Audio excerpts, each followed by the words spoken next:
So, welcome to those of you who are here, as well as at home.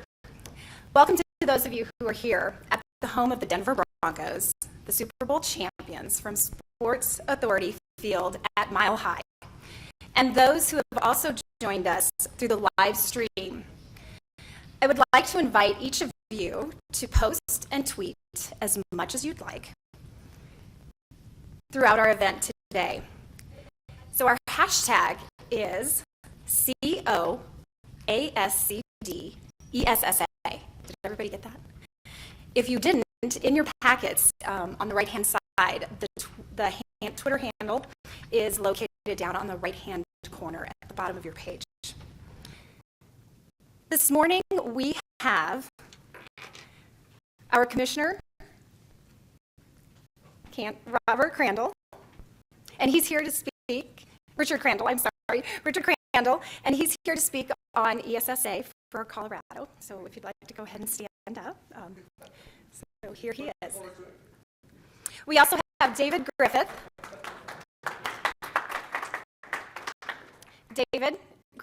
And he is from ASCD out of Washington, D.C., and he is the Senior Policy Director.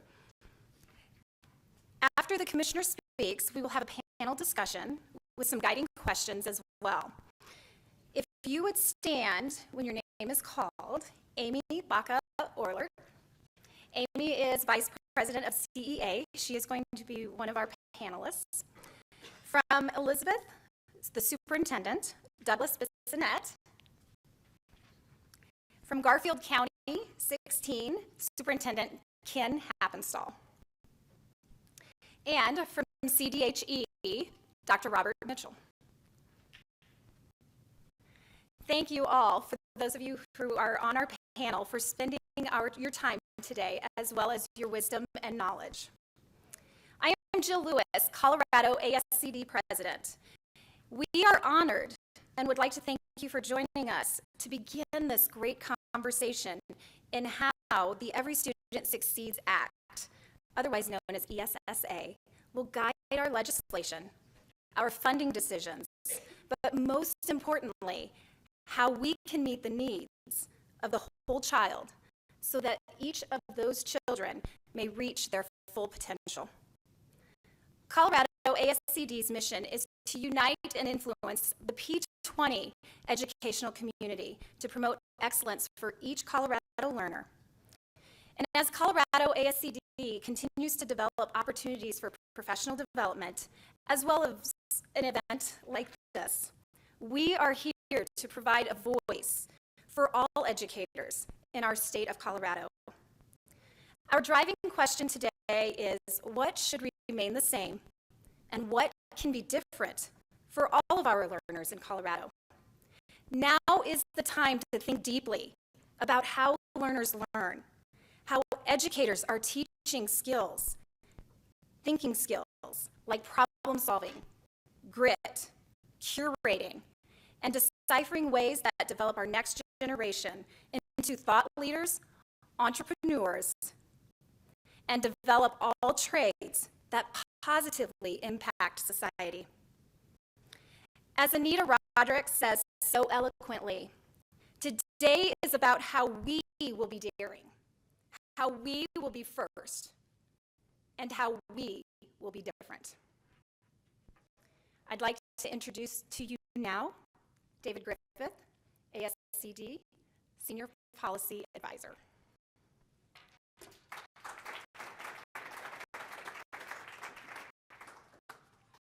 Thanks, Jill.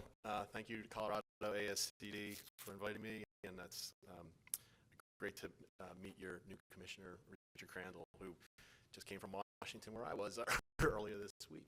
And I hope, as honored as I am to be here and talk a little bit about the Every Student Succeeds Act, I do hope someone gets a picture of me up here at this podium with this backdrop, because I will be talking. I will certainly reference this event, but later on I'll be talking about how the team really competed earlier today, and the quarterback situation remains unresolved. So there you go. Hold on.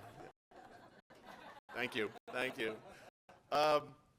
So I just want to talk a little bit about the new law, what's new, what's in, what's out, and what's different, and then talk a little bit about what the process is moving forward, and then what educators can be doing as this law filters down from the federal level to the state level to the local level. And I just want to mention one other thing, and this is a minor thing, and I know I'm pushing a big boulder up a hill, but when No Child Left Behind was passed, there was a brief period where people started to try to call it Nickelby instead of NCLB, and so I'm trying to nip this thing in the bud and not calling it ESSA, like we call it ESSA. I don't know if they had Esso gas here in Colorado or on the West Coast, but it's driving me crazy. So it's just a personal thing of mine, and so far it seems I'm losing that battle, but I mention it every time. So the big picture about ESSA is that a couple things. What it eliminates, it gets rid of all the really the fatal flaws that were of NCLB, which is the adequate yearly progress, the 100% proficiency timeline and goal. It gets rid of the federal definition of what is a highly qualified teachers, and it also eventually phases out the waivers. Now, a big clarification about the waivers. The waivers themselves are going away. What the U.S. Department of Education issued is going away. But what the states and Colorado put in place themselves to obtain a waiver remains in effect until the state decides that it will replace it with different policies. So there's this already there's this, the waivers are going away, it's back to things, how it was before, and that's not the case. The waivers are going away in August, but what the state has put in place remains, again, until there's changes.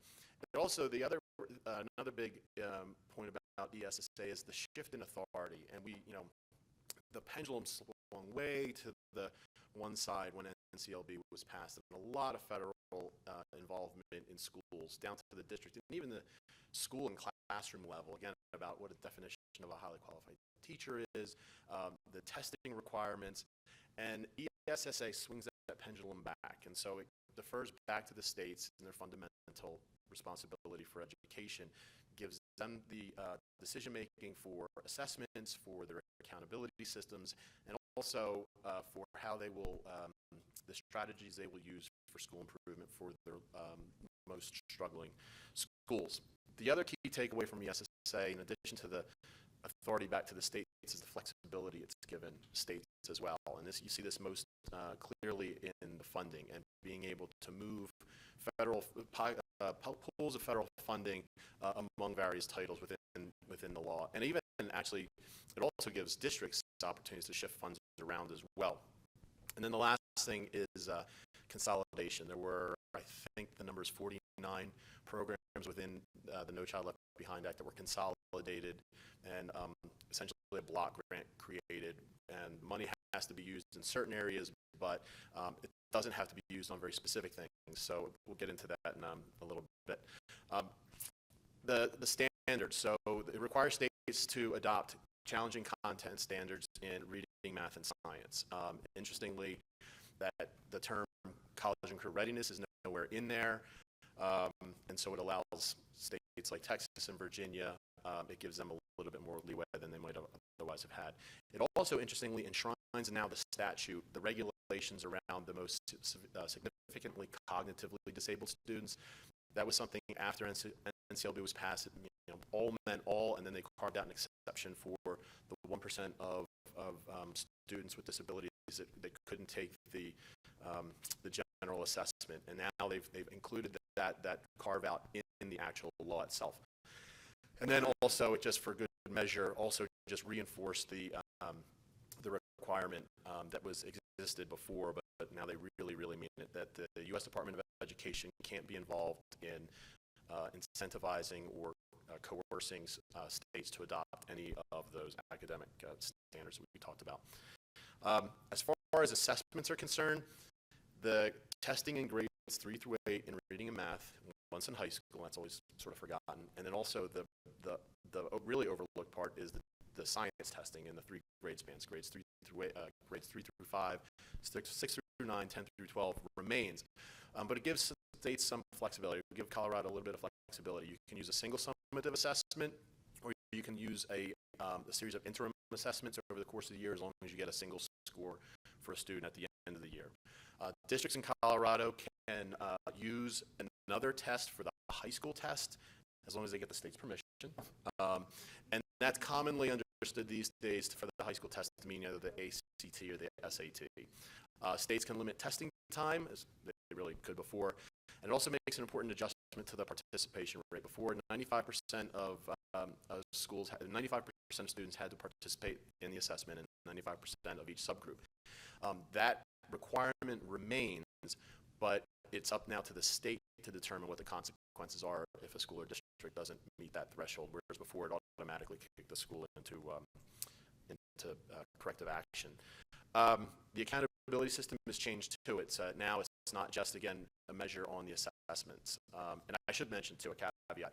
NCLB allowed other factors to be included into the accountability system, but there was no upside, there was no reward for doing that. So very few, well, actually Ohio did it, but very few states did that. But now the accountability system is, there are some actual parameters around which Colorado was going to have to adhere to. So and they also split it down. So high schools, there's one thing, so it's the state test results. The English language proficiency of ELL learners, the high school graduation rate, and this other non-academic indicator, what we're calling the multi-metric indicator. And then for middle schools and elementary schools, it is similarly the state test, the proficiency on English language learners, another academic indicator selected, and then that non-academic indicator. And we're really excited about this non-academic indicator. The law states that the states have to adopt at least one, and we're pushing back.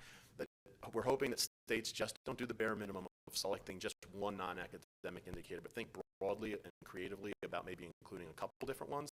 The indicator has to be statewide, has to be valid, has to be reliable, and has to, quote unquote, meaningfully differentiate among schools. And the actual statute includes a couple different specific examples of what Congress was thinking about when they thought about this non-academic indicator. Student and educator engagement surveys, some measure of post-secondary readiness, or school climate and safety surveys, again, as possibilities. And that's not an inclusive list, but those are what Congress was thinking about when they wanted to include that. Talk a little bit about accountability. We talked a little bit about it last night, and I would just urge you to think about accountability differently. I think it's the power of NCLB. We've all educators in the public have been thinking about accountability in terms of high stakes, in terms of testing, in terms of punitive sanctions. And that doesn't necessarily need to be what the definition of accountability is. It can have consequences, sure, but it can also be about including indicators and raising awareness and prioritizing what the state of Colorado thinks is important. And as an example of this, I would say in ESSA, there are 3 new subgroups which states have to collect data on now. And they are foster children, homeless children, and children in military families. Now, you have to collect that information. It doesn't have to be included in the accountability system. But again, that's fine because it's actually going to be collected and reported, and it definitely shows the public that these are students that shouldn't be overlooked and that they are also included as a priority.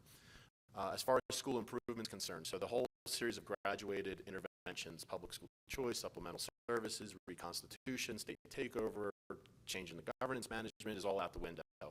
And it's really given up to the districts to decide what to do. And the way they calculate this is it is going to be the lowest performing 5% of Title I schools based on state tests. Any high school with a graduation rate of less than 67%, which is the threshold which they define as anything below that is what's termed a dropout factory. And then any quote-unquote consistently underperforming subgroup. And again, once those triggers are hit, the districts has to identify resource inequities, students can transfer to another school, and then states have to intervene with schools have to intervene with more rigorous, quote-unquote, more rigorous actions for schools that continue to struggle over the course of 4 years. And I'll talk a little bit about that when we get into the regulatory process. So as I mentioned, highly qualified teachers, that definition is out starting in the 2016-2017 school year. They've changed the requirement for equitable distribution of teachers and the effort to reduce those disparities. And they changed the term from to ineffective from unqualified. Now, may not seem like a big thing to you all, but words matter, and it's an important message to send about, okay, what we're talking about with these teachers. Interestingly, your Title II funds, your professional development funds now can be used for all school staff. So your school counselors, your librarians are now able to access PD funds. And it also updated the definition of professional development to reinforce that it should be ongoing and job embedded and just not a one-off. I mentioned the consolidation of programs, and they've put this all in a block grant in what's the provisions called Title IV. It's basically the former safe and drug-free, as well as the well-rounded piece. And so programs like the physical education program, the PET program, the elementary and secondary school counseling program, math and science partnerships, they've all been consolidated into this. And it's all distributed to the states and down to the districts by formula, and there's some very complicated math behind it that the districts, if you get more than $30,000 of this funding, you have to do a needs assessment, and then there's actually some requirements about what you can use the money for. So you have to apportion 20% to safe and healthy activities, 20% to well-rounded activities, 60% based on what your needs assessment identifies as areas for improvement, and then there's actually a cap of 15% of your funds at the district level. No more than that can be used for technology, for hardware, for software, that sort of thing. Also, the flexibility I mentioned. So there is this concept now called, and you're going to be hearing more about this, called transferability. And it's actually allowing states and at the district level the opportunity to move funds within various federal programs into and out of, among programs or into Title I. So basically, you think about Title I, your Title II, professional development, your Title IV, well-rounded. You can move funds among Title II and Title IV. You can move one from the other, either way, or you can move funds from either of those into Title I. The only restriction is money can't come out of Title I. So money can go in, it can't come out. And then it changes, there's a formula change where it's going to start being allocated based 80% on student poverty rate, 20% on your population. So you remember from your schoolhouse rock days that the legislative process works. The Congress passes a bill, they go to conference committee, the president signs it, and now he's a law. And it was a he back then. That's not the whole story, and I understand they had 2 minutes on a Saturday morning, but there's an important point, there's still a lot of work to be done. This law has been passed, it's been enacted, but now it is to the point where the U.S. Department of Education is actually putting in place the rules that will govern this statute. And as I already mentioned, there are just a couple examples of these legislative terms of art that are in the law. So, meaningfully differentiate, or the word rigorous.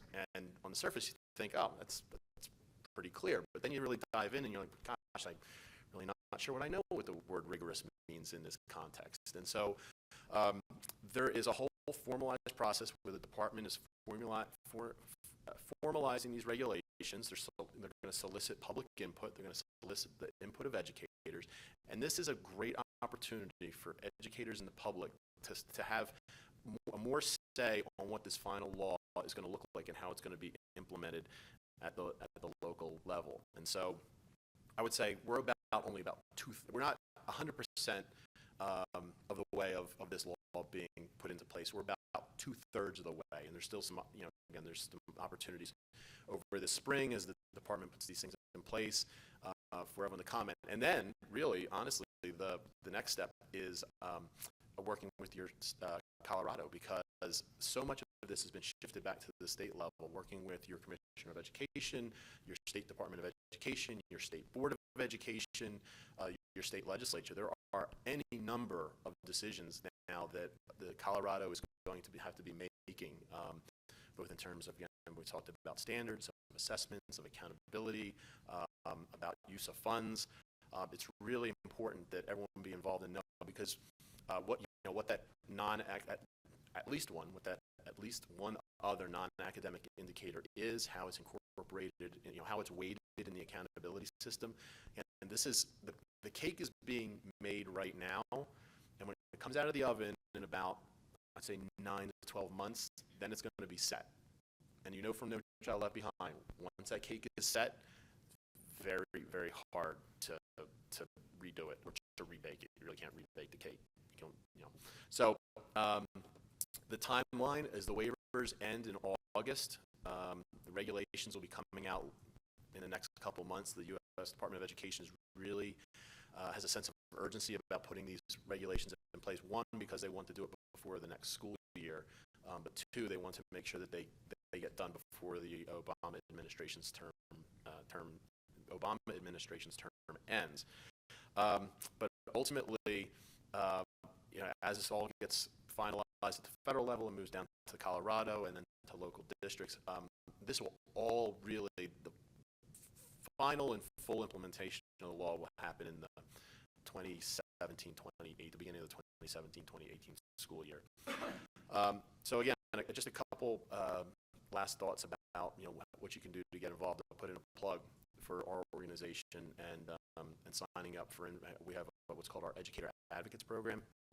We keep educators from around the country, including Colorado, aware of what's going on in Washington, what's going on with the regulatory process, what the department is putting in place, what they're thinking about with this law, and when you will have windows of opportunity to comment and share your thoughts. Encourage you to again look at the state waiver task force that was put in place to solicit input and educator expertise about the waiver, if that's going to continue, what groups, what panels are being put together to begin thinking about putting this law in place, and being aware of all the things that are going to be happening at the state and local level. And I would say even still to this day, I think the underlying fatal flaw of NCLB was it didn't have enough educator involvement and input. Even to the point, I think if educators had been involved from the creation, just one example, we would not have had 100% proficiency target for ELL students, because educators could have quickly told you that that's just an impossibility, that as the kids cycle in and out of that categorization, you're never going to get to 100% in 2013, 2014. It was kind of like an aha moment for Congress after that. And so we've got to make, there was more input this time around, but there's, again, I really can't stress this enough, that there's still plenty of opportunity for educators to be involved, even after this law has been passed, to shape it, to influence, and to really, make it what's going to work best for Colorado.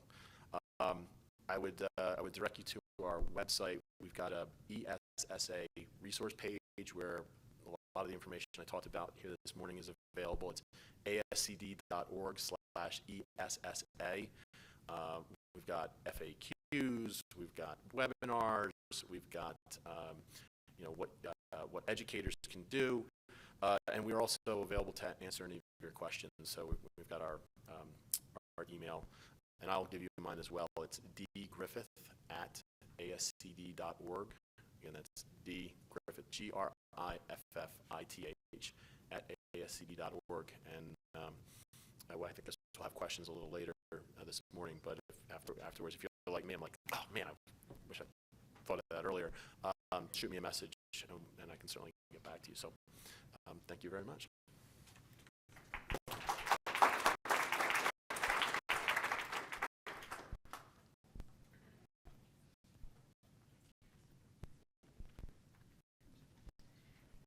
Thank you, David.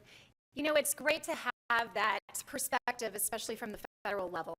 And now we have Commissioner Richard Crandall, and he is going to here to share that wonderful perspective of the Colorado portion. Thank you. Angela, I appreciate the invitation. This is it's interesting because you don't see this in a lot of states, and it's fun to be able to travel a lot and see how ESSA is, how it's being rolled out in certain states, because there are a lot of states who haven't done anything yet. And then you get to Colorado and find out that nobody is waiting for anybody else. And I would you kill for that environment. Now, hey, Hunter, I need to teach you a couple of names just really fast. Just repeat after me. Larry Fitzgerald and Carson Palmer. Thank you. Good man, good man. I've got a shirt for you later. This will be, who knows? Once the family moves over here, this may become a lifetime thing. I have 3 hats that have been given to me by employees now. They're sitting in my office. You have to be from out of state to see how great Colorado is. You know how it is. Once you're embedded in it, you don't see the points of comparison, the challenges and opportunities in a state like Colorado. We are in probably the most incredible position to move forward in a big way in almost any other state out there. Now, there are some states that are very aggressively challenging us for that position, and so we're going to have to do some important things. David, thank you so much. Very, very nice job of explaining ESSA and some of the technicalities of it, the rules, how it's going to roll forward. And I appreciate you laying that foundation because it allows me to have kind of a more general conversation. And as I walked in and saw who was in the room, I realized there is some serious firepower around Colorado education in this room. You will lead this incredible effort that we're going to be part of for the next several years. Got a chance. CCSSO did the best job of training us on ESSA as far as what we know Sunday, Monday, and Tuesday. Met with Lamar Alexander, who chaired the education committee that wrote this, and he says, remember, guys, the moves you make the next year, and I like the cake baking analogy. You have 1 year to plan how education will work in your state, probably for the next 15. So do it right. And his big thing to us, and he was there, and Senator Bennett was also there because he was part of the committee with big input. He said, do not forget to listen to the voice of just about everybody in the room, because you have one chance to do it right. I'm going to give you a presentation in the legislature next Tuesday or Wednesday. It was supposed to be Wednesday of the snow Armageddon, and it was so funny because being the Arizona boy who had just moved here, 4:30 in the morning, I'm texting my chief of staff and said, hey, should we close the office today? And of course I asked safely, well, what's the governor doing? Well, the governor's not closing. So I don't want the tweets tomorrow to say Arizona boy can't handle 3 inches of snow. And so I said, no, but tell people to be safe, and if they need to work from home, by all means. And get there, and 14 inches later, I'm like, well, maybe we should close at noon and send everybody home. So it's a nice welcome here. But so the House and Senate closed, even though the governor didn't. And so this presentation is next week instead. I'm going to borrow some parts from that, because what ESSA does for us, and very few people are realizing this, we truly own our future. One of the speakers at CCSSO made a great point. He was a state school chief back when NCLB was put in place, and he says, it was so easy to implement NCLB because they told us exactly what to do and when it had to be done and what we had to report. There was no thinking. It was just, here you go. Had a very interesting experience. I'm going to call out a couple of people in the audience here. Last Friday, had breakfast with a group of superintendents. Douglas was in the room. Where did Douglas go? Oh, there. Okay, sorry. Brenda was there. Was there anybody else? Harry blew me off when he saw who was coming to breakfast. He said, I'm not coming. I think it was just those. But there were about 10 superintendents in the room. And it was a humbling breakfast because the conversation, I came back to my office, sat down with Katie Amthus, my chief of staff, who is a rock star. And said, Katie, these soups don't have a lot of use for CDE. And I said, I don't think it's the personnel. In my mind, it is what our mission has been the last several years. We have been defined by federal law that this is our role. We're supposed to implement an assessment system, an accountability model. It must fit within this parameters. We're going this direction because we have to. Those who truly know education and how it works are going this direction, and there is very little congruency between those two groups. And so when I sit with a bunch of superintendents at breakfast who talk about, well, you don't bring much to the table, and these, I'm paraphrasing some things. They're good people. And we're going to be working together for about 10 years, so they're really good people. the only relief I have from that tough conversation is knowing that times are changing. And I kept saying, guys, I cannot speak to the past. I can't speak to the past about how things worked because it is so easy now. Almost everybody in America looks back now and says, man, that was a stupid law. At the time, everyone thought it was the greatest thing out there. And I was sitting on a school board in Mesa when it was first passed, then moved to the legislature, and we just kept passing our teacher eval. And of course, we lawmakers were such knee-jerk. Oh, 50% sounds great as part of a teacher eval. We don't even know what that means, but it sounds better than 49%, so let's do it. Now, though, the responsibility is back on us. And so I have to, my first ask of this group, and Jill, I love the way you've set this up, because Jill said, make sure that you come away with some ask of this group because of the firepower. My first ask is, we're going to have to set aside the NCLB and all the bureaucracy and everything that came from that. We don't have a testing time problem. When you look at it, it's 6 hours a year, 8 hours, 12 hours a year. Douglas and I were talking earlier. We'll have a 20-30% opt-out of 9th grade testing, and in that same high school, we'll have a 99% ACT participation, 98% PSAT participation. It is the relevance. My kids were big into accelerated reader in 3rd grade, and we as parents kept asking, oh, when can they take the next test? So it's not testing in and of itself, it's just the relevance and the engagement and the purpose of that testing. And so we've been distracted by all these things trying to fit our round circle into this square peg, and now that's gone. Now that's scary also at the same time, because we control our own destiny and we are now competing. I want to touch on a few things because in my presentation in the legislature, I try and be the canary in the mine shaft, because there are a couple of issues that truly will impact Colorado for the long run that must be addressed immediately. And the challenge with education is you don't see increased success overnight, just like you don't see a decline overnight. It's either a death spiral or a spiral to greatness. It's one of those two.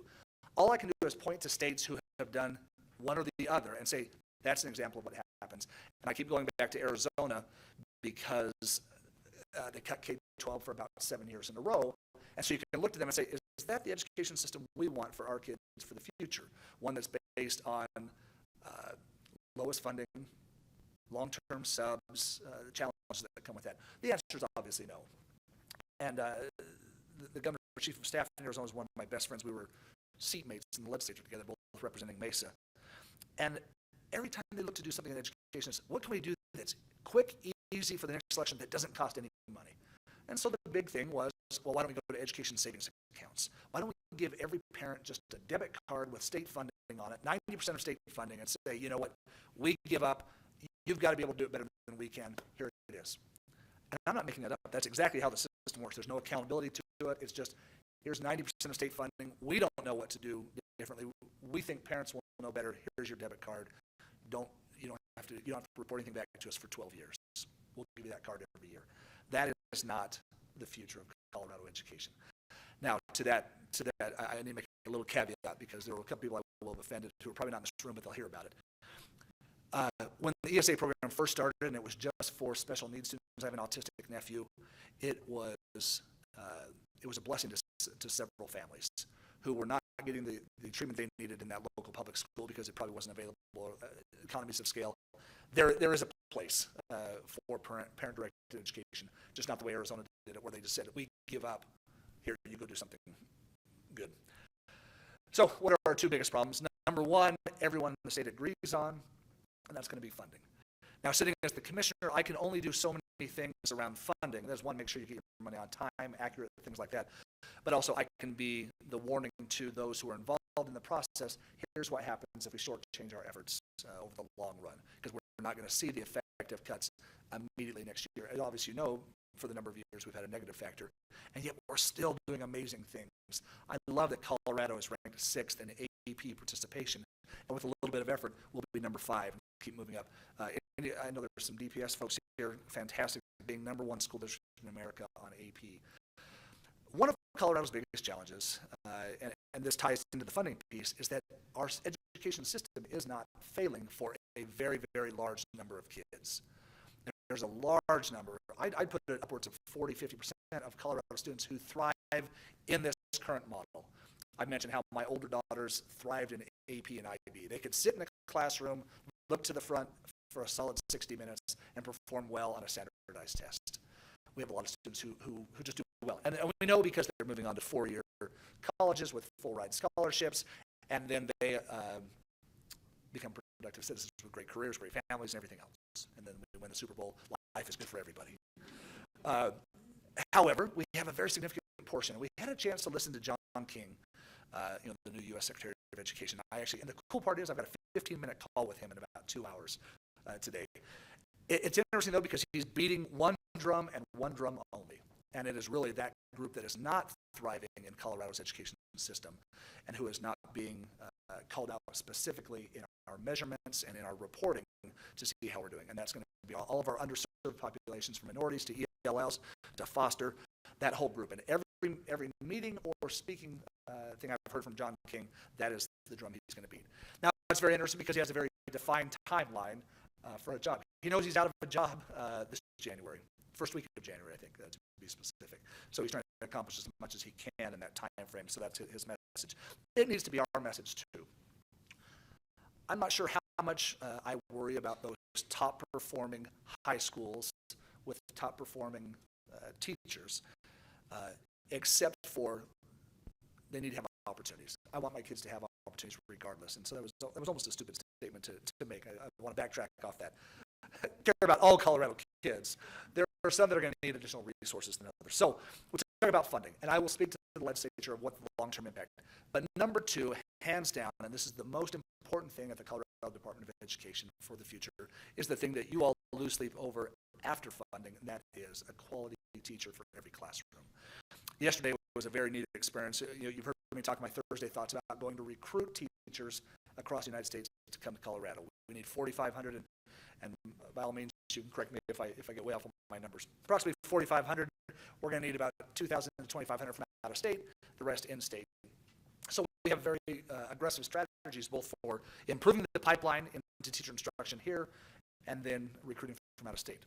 Now, the reason I bring these up is because ESSA becomes almost irrelevant if those two things are not addressed simultaneously while we're doing the federal law. I'll talk about that a little bit more in just a second.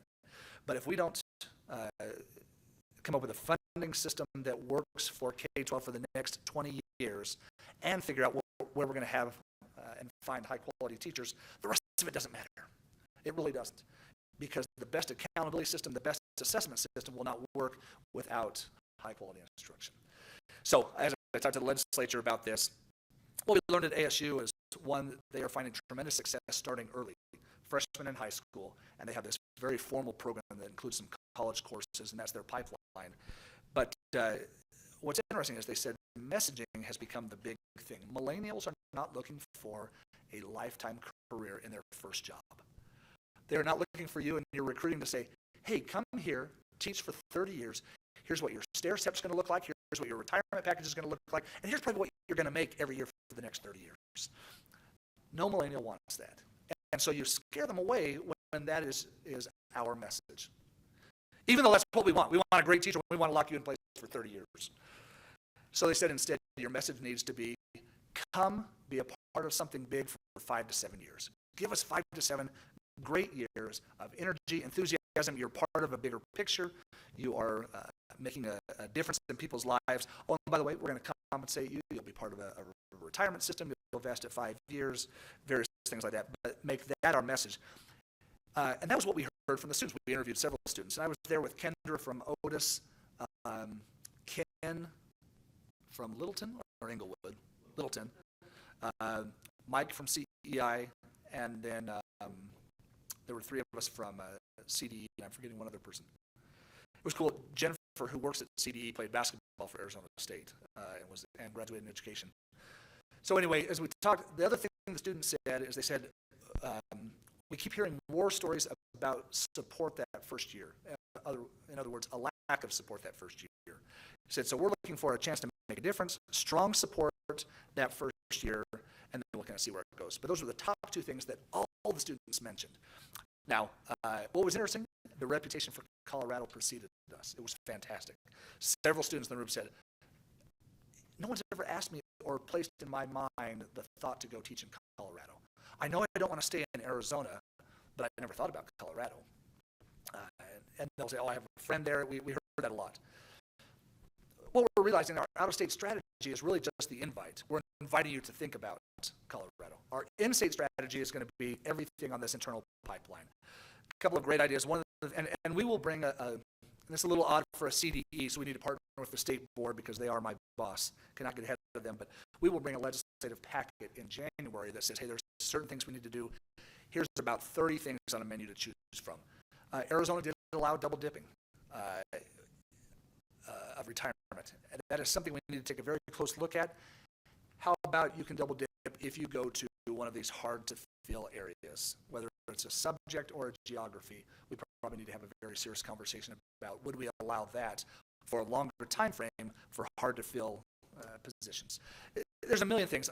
Colorado Succeeds brought a great idea to me. He said, why don't we have no state taxes after 5 years or 10 years of teaching in Colorado? You don't pay state income tax. Very intriguing, and so I started putting pencil to paper, and if you look at what the fiscal note would be on that, it's kind of interesting because you wish the fiscal note were $500 million, because that would imply everyone's making great money. Unfortunately, the fiscal note's only a few million. But what a strong message that sends, that we value your long-term tenure here in Colorado. After 5 years, no more state income tax for teachers. Those are ideas that are going to be that we're going to have to take, because the number one thing I heard in Washington, D.C. on Sunday, Monday, and Tuesday is what every other state is doing. And I know that you read Ed Week, you know what's happening out there. South Dakota with its half-cent sales tax is out there. North Dakota's launching a national branding campaign. Come to North Dakota. Not sure how it's going to work for them, but you know. They're welcome to. Some media outlets very happy about that campaign. I'm not sure anybody else will. Anyway, what's going to be tough about this is we may be one of the first states to go and recruit heavily at 20 universities. That's such an easy thing to duplicate that the next week 10 other states are doing the same thing. And pretty soon we're all just fighting for the same small pie. So we need to figure out how do we increase that pie.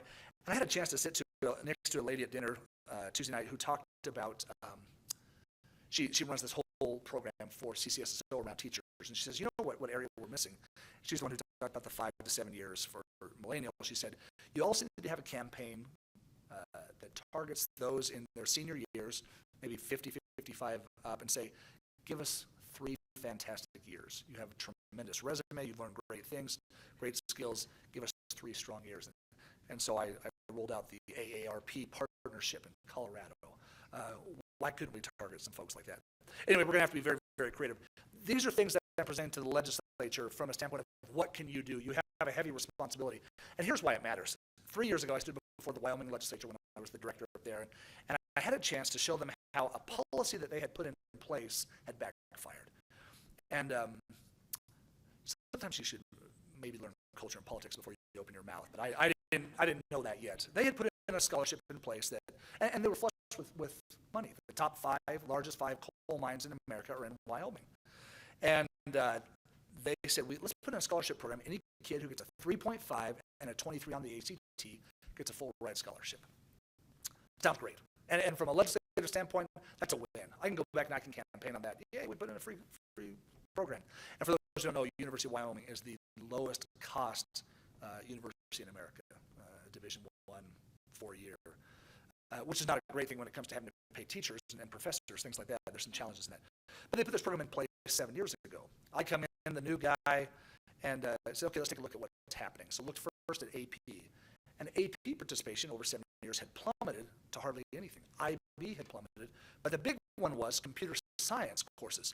10 years ago, Wyoming was the #1 state in the United States for preparation of high school kids in computer science, as measured by certificates, AP computer science participation. There was one other metric that I'm forgetting. #1. Now, remember, that was only like 7 kids they had to train for it to be #1, but still, they were #1 per capita. Colorado wasn't doing too bad. Guess who was dead last? An Entrepreneur magazine did a big article about computer science, and they were trashing on Montana and Mississippi and a couple other states for having no women take computer science. And the very last sentence of this article in Entrepreneur magazine says, however, as bad as that is, it could be worse. You could be Wyoming, where nobody took AP computer science. And I had a chance to sit down with Governor Matt Mead, who's just a rock star. I love the guy. I said, Governor, this has some serious implications. And it was very interesting because he says, we need to do something about this. challenges. He had some staff who didn't see as big of an urgent need. The reason I bring it up is because for those who are watching the news, what happened 2 weeks ago in Douglas, Wyoming? Well, 500 people, 2 different coal mines laid off 500 people in a single town.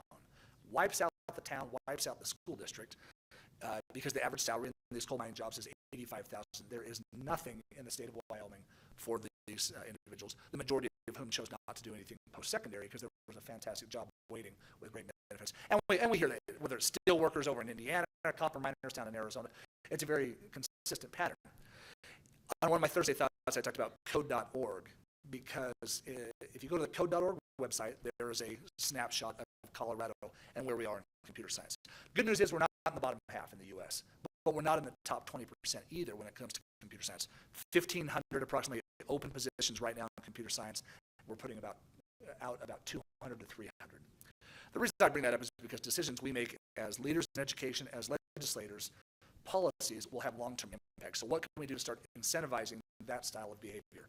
And I can tell you that Rankin and Hamner, the 2 representatives that are kind of leading the finance charge, they want an incentive-based finance system. You have a base amount, you've got your buckets for specific things, ELL, special needs, minorities, and then you've got incentive funding for those outcomes. And I can tell you states that have done incentive funding, whether it's AP in Florida, Reading and some of the other states, have had tremendous results.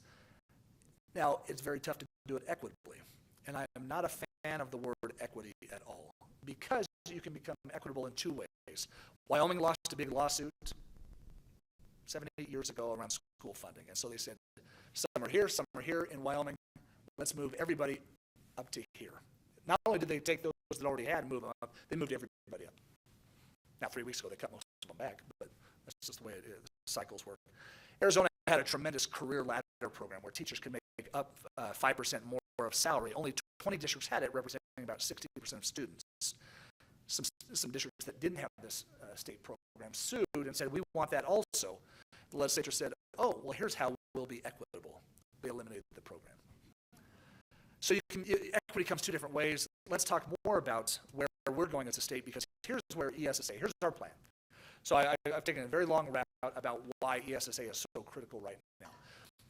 ESSA we can't let it be the distraction that NCLB was and let it drive our performance at the Colorado Department of Ed so that you guys can ignore it and go the way that you know is the right thing to do. So instead, what we're going to do is we know that we have to turn in a state plan March, April, May. There's going to be a first window and a second window. We want to be in the first window in early 2017.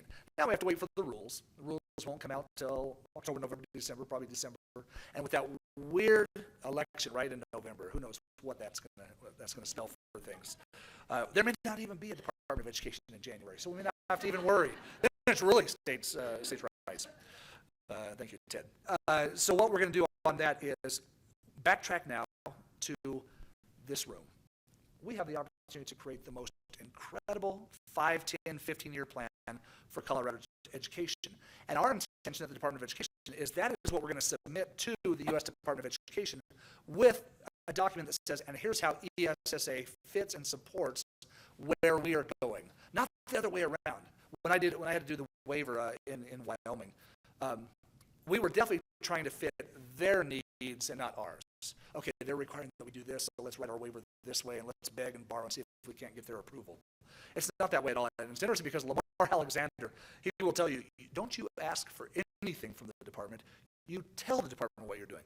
Now, that's not a great, we don't need to be adversarial right on the shoot, but we can say, hey, we'd like to partner, John King, with you for the success of Colorado.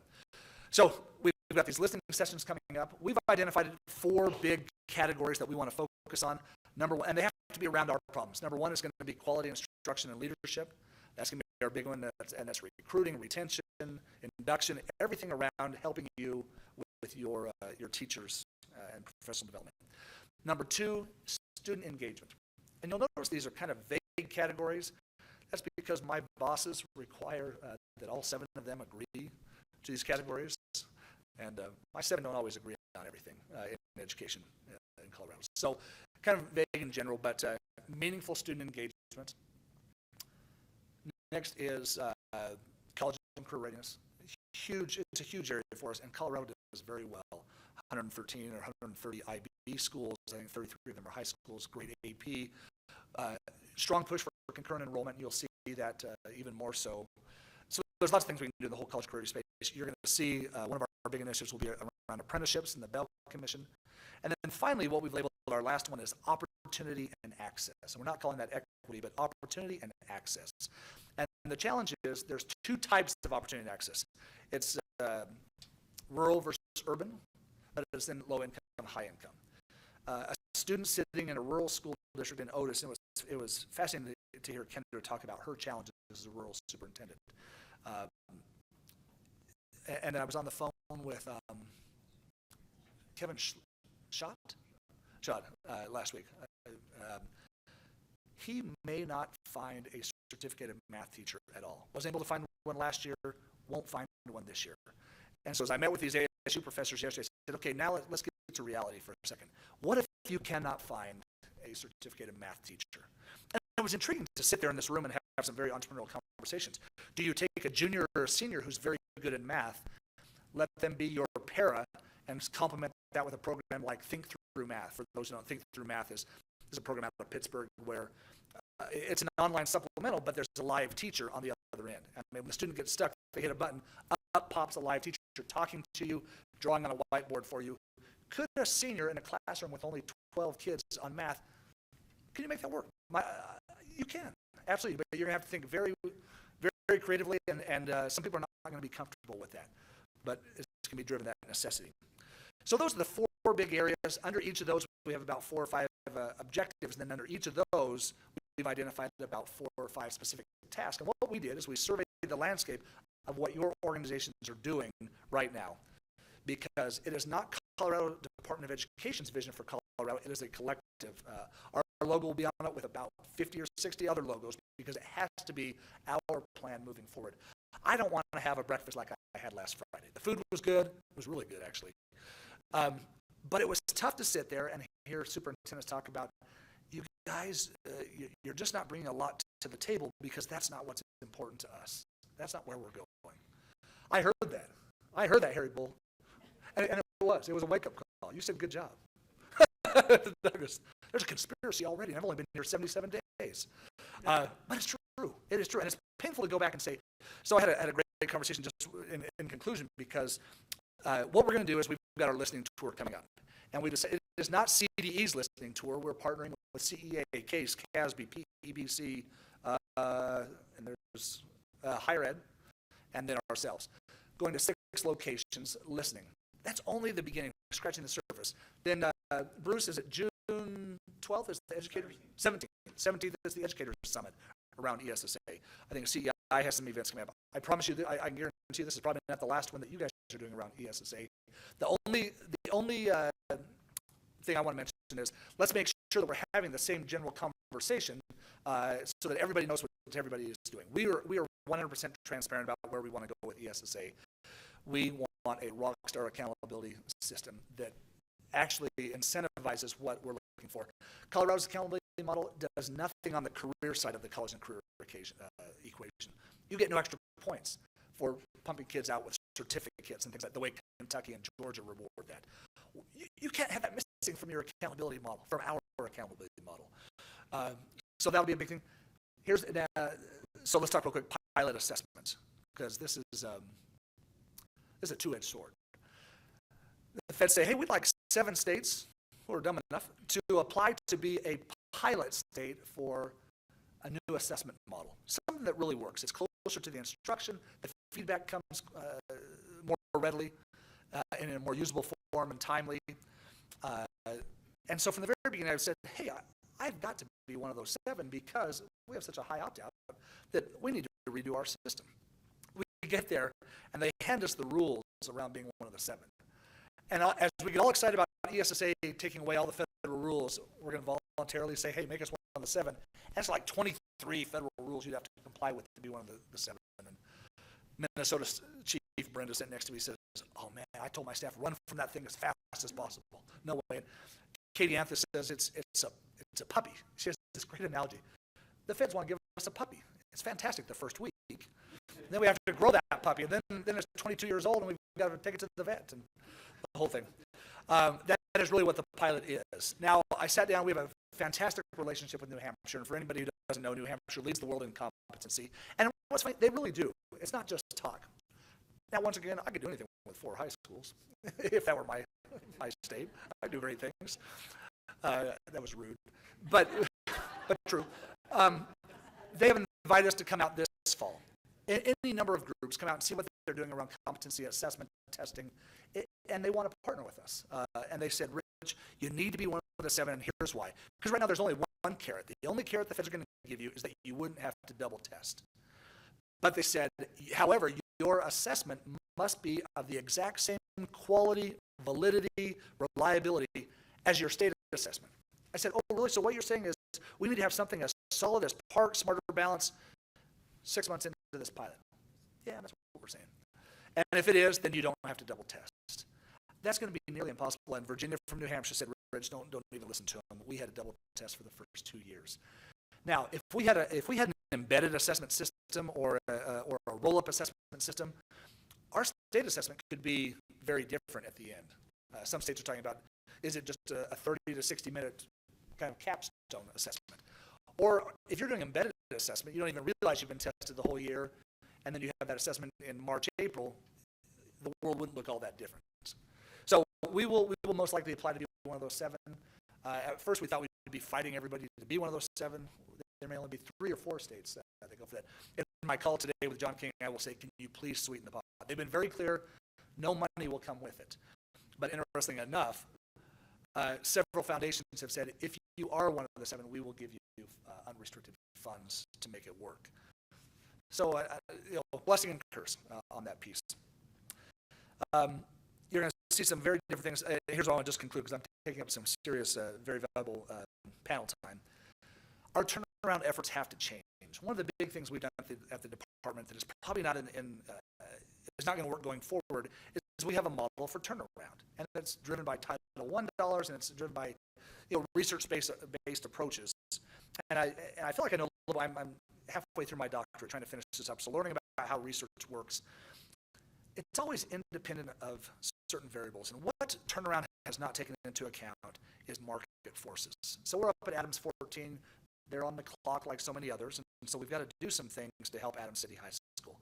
Had a great meeting with the community about a week and a half ago.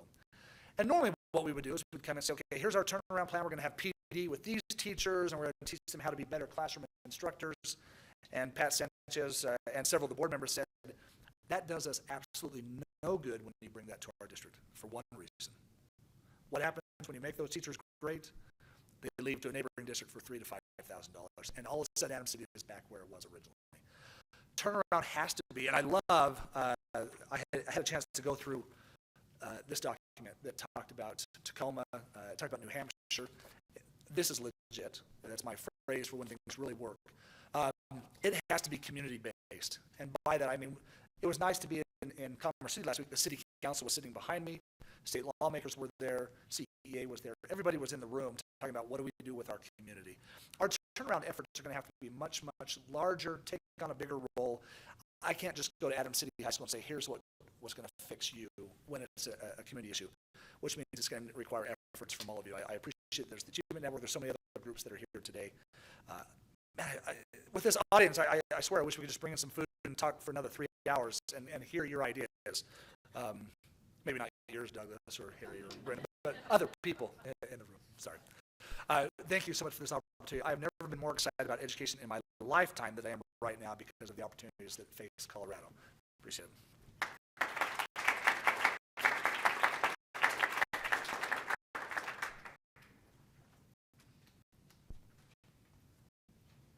If the panel members wouldn't mind going ahead and taking their seats up at the front, please.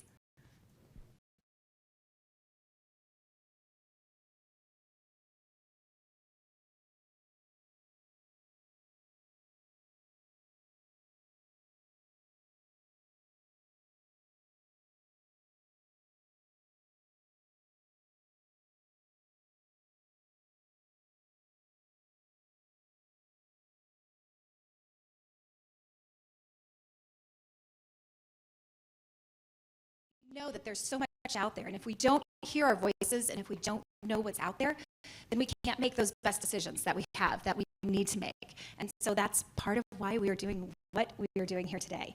Also, feel free to go ahead and freshen up some snacks and things like that as well. So we're going to begin with, I'll just start off with one of the first questions that we'd like to ask. And so this particular one is about personalized learning. There seems to be different ideas about what personalized learning is and how it can impact student achievement. So how would you define personalized learning, and what benefits do you see in supporting that personalized learning in our schools?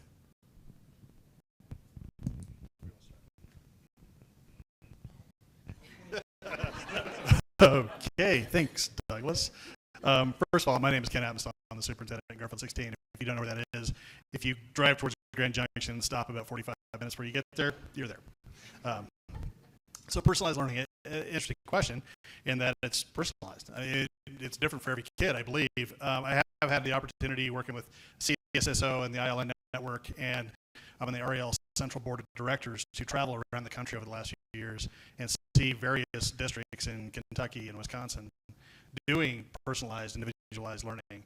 Almost every one of those has something to do with technology, in that they can track the learning for each kiddo, and they can project a course, a trajectory for those kiddos, which I think is really the key to that.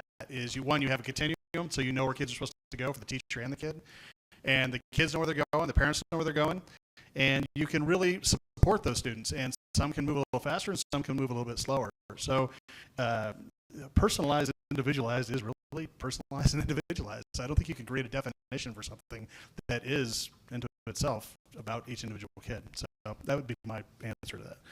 Okay, now Douglas, I'm going to hand the microphone to you.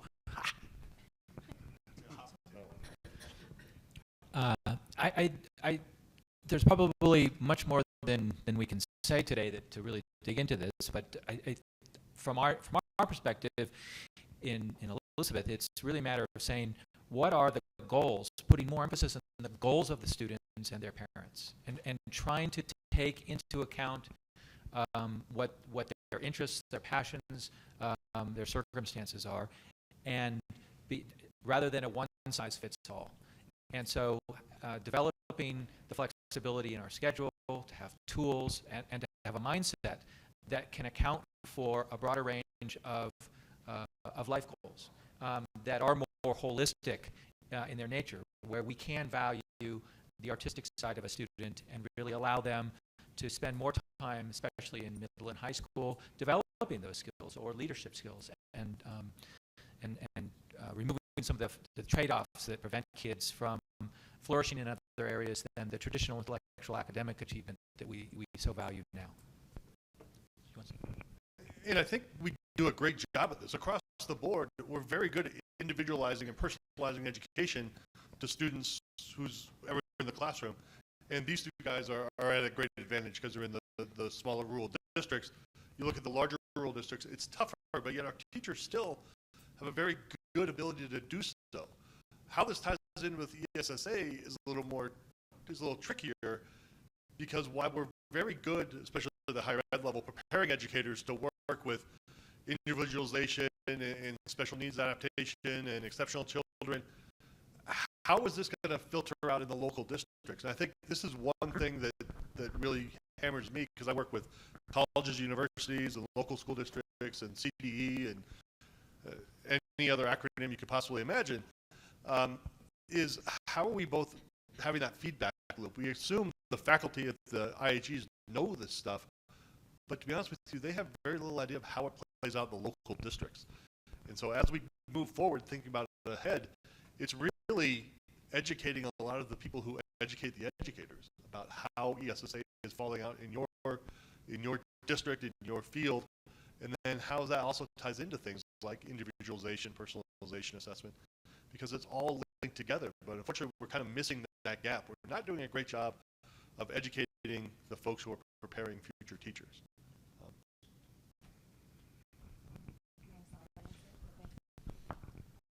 I have to stand up so the camera can, so I'm not doing an odd stand-up thing, but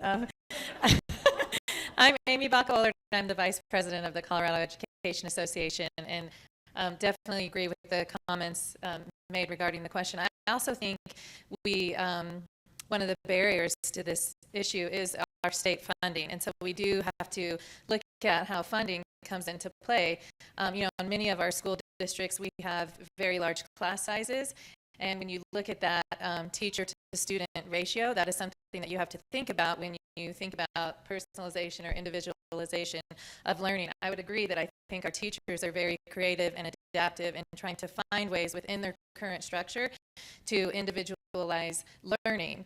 But if we want to take that to a level where it will be most successful and most productive, I think we absolutely have to look at our funding and how that impacts the number of teachers and paraeducators and support staff that we can employ so that we can do that well. Again, I think we have educators all across the state that are finding ways to do this, but I think if we want to do it systemically, it most certainly ties into our funding picture here in Colorado. I feel very strongly about this issue. I'm standing for the camera. I mean, I guess I would echo what Amy said. I think about it as meeting the needs of each student and then serving their interests. But I don't think there's anything new for educators. I mean, I think in the classroom they do it every day. But what you said about systemically, I think that's the key. And thinking about where we are with technology and smartphones and apps and all that sort of stuff, I mean, that expectation has always been there for parents, but it's on steroids now. So I think thinking about ways that we can get the systems and all agencies working together in support of each child for whatever they need is going to be the critically important piece of all this.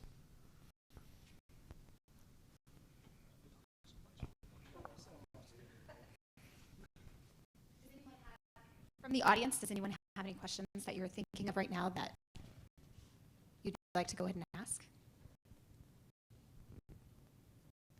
All right, so we've got a couple more going on. So this particular one is regarding assessment. Accountability for the measures established by communities are necessary and hard work. There's a quote in the white paper of the multi-metric accountability systems that the commissioner referred to earlier, and it says that if you are going to do the work, you may as well make sure it is the right work. As we begin this discussion and move toward decision making, it is important to gather those indicators that determine what that right work will be. So what would you consider an indicator of a quality school district? And when we look at this, we really chose the panel to represent a variety of ideas and of options from all of the different levels, as well as just from the rural areas as well as the urban. So to repeat that question is, what would you consider an indicator of a quality school district? Let me make a real quick, just kind of an opening comment that frames this a little bit, because this conversation came up quite a bit in DC last week. And the idea that you must have these local indicators, because if we truly believe in local control, differentiation, we need to have those measures. But they said, be careful not to measure everything. And I know one time I was looking at making a high school dashboard, and I think I came up with literally about 65 different things I could measure, from extracurricular participation, number of students who spoke a second language. There's so many things you could measure. The important point to remember is we're going to get what we measure. So let's make sure we measure those right things.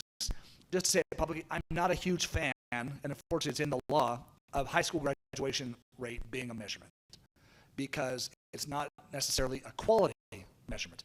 I can have this entire stadium filled with high school graduates, and that would mean something different across the board. The quality level of everyone in that stadium would be different. It's not a consistent. So in the top performing countries that we compete against, they don't measure high school graduation. Their diploma is a diploma and a transcript almost kind of woven together, whereas ours is simply a certificate of attendance more than anything. One of the big challenges we have is we continue to let students move forward with a D-. So as we move toward personalized instruction, competency, mastery, we need to get away from those measurements as we get into things. I'll go ahead and you guys can continue to fight it out. Yeah, arm wrestle. Crandall over there.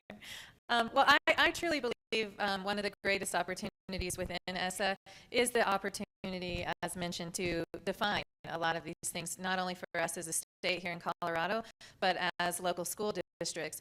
And I think the true opportunity is to have the community conversations around what that means. And I think that is probably one of the most important components or aspects of, sorry, I used ESSA, of ESSA. Of ESSA is to engage in those community discussions. I think too often we have not. And I'm not only an educator, I'm also a parent of 3 children. So for me, what I might personally as a parent define as an indicator of school success could be different than, my next door neighbor or the person, in the town 30 miles away. So I think we absolutely need to engage in those collective conversations so that we can come to that decision together. Is it the number of students enrolled in a preschool program, or is it the number of students who are taking AP or IB courses? Is it the number of students who have access to school counselors, to mental health services? Is it the number of students who are on free and reduced lunch? I think there are multiple and many ways that we can measure and have indicators of success, but unless we have a shared understanding of those indicators, I think we're missing the boat. So I am very excited about the opportunity to have those conversations as a state and within our local community, so that I loved reading that report, the multi-metric report, and I think what Tacoma did and having these really rich community conversations about indicators of success was very critical to their, as described in the report, to their success as a school district and what they were able to do to change outcomes for students. So I think that opportunity to have those community conversations is going to be vital. I could stand up here and say as my personal perspective what I think quality indicators would be, but unless, again, we have that shared understanding of those indicators, I think that we won't move forward collectively. I'd just like to add, I'm sorry, before we switch over, I'd just like to add one thought about this. And I think it really is about redefining student success. And I mentioned this yesterday to the group, and thinking about the system that you're operating in right now is one that you've inherited. And it's not something you might have done. And you've made some tweaks here and there. You've made some adjustments. You did some things to get a waiver, but here's an opportunity, which you were saying earlier, about to rethink all these things, and what is that definition of student success, and from that then rolls down what some of those indicators are. But also thinking broadly about what the district is and talking about like what Tacoma did.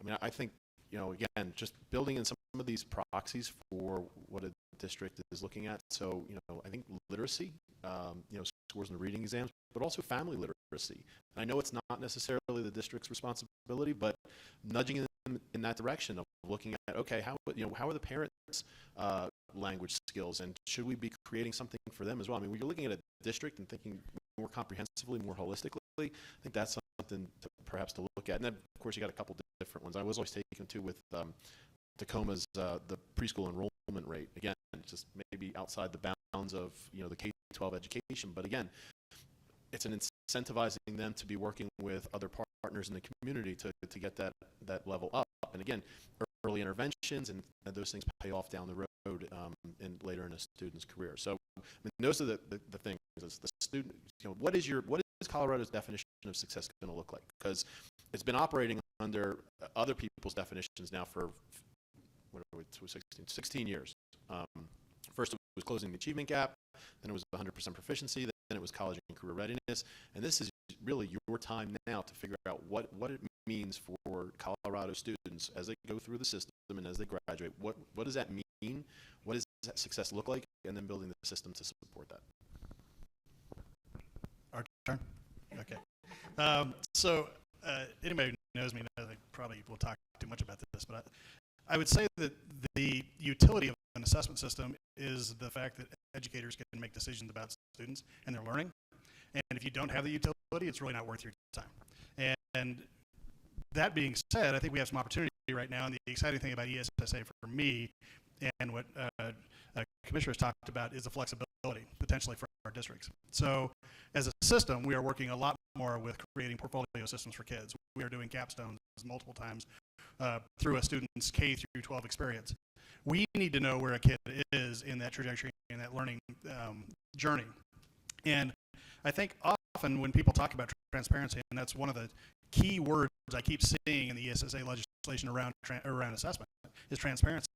I find that to be kind of a fallacy because educators don't know what goes into those assessments. We don't know what's in the background of those assessments. We never get to see that information. If you look at the PERC assessment, parents don't get to see the questions on that. So to say that those are transparent is not accurate. What we need to be able to do is be able to have accurate and understandable information for parents and community members. So when I have a kid stand up on the stage when he's a senior and goes through his capstone and talks about his learning journey for 4 years of high school, and that's after he's done an internship, the people in my community know he's ready to move forward. Because I will tell you, there's no assessment on the planet that can do that. Not ACT, not SAT, none of them. Now, if we are actively engaging our communities in that process, where they can see our kids being successful and their next steps to move on to whatever they want to do, whether that's college or the workforce, and they're ready, that's where the accountability really lies. I mean, I keep hearing all this accountability at the state level and the federal level, and we need to add this factor and that factor, and I'm not hearing a lot different than what we've already been doing for a long time. And to me, when I talk to our school board, they get really excited when I say, we're a long ways from Denver, because we're a long ways from Denver, and we can kind of create things we want to because we know they're good for kids. You know, I do have a hard time when somebody says, you need to do this because of some other metric out there. I mean, honestly, what I need to do is sit down and talk to families and ask them what's important to them. And in my system, we've done that. And we're seeing some incredible gains. I mean, we have an AP for All program at the high school. Every kid I have, special ed, everybody takes AP. People are like, you're crazy. I'm like, no, we're not crazy. We're raising the bar. Well, I don't need to add 12 more assessments from an external source to validate whether these kids are ready for anything. So we can get that past the feds and say, hey, we have our own assessment system. We can do it ourselves without relying on external whatever. I mean, I understand reliability and validity. Yeah, I have a doctorate.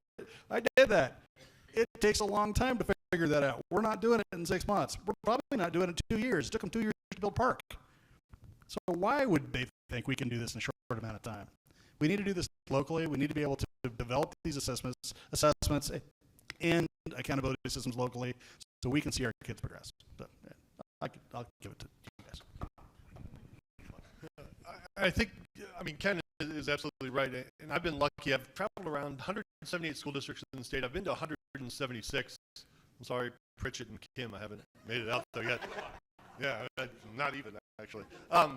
The thing that I think we have to understand, and I'm talking to the preacher of the choir here, we know quantitative assessment is only one part of the puzzle.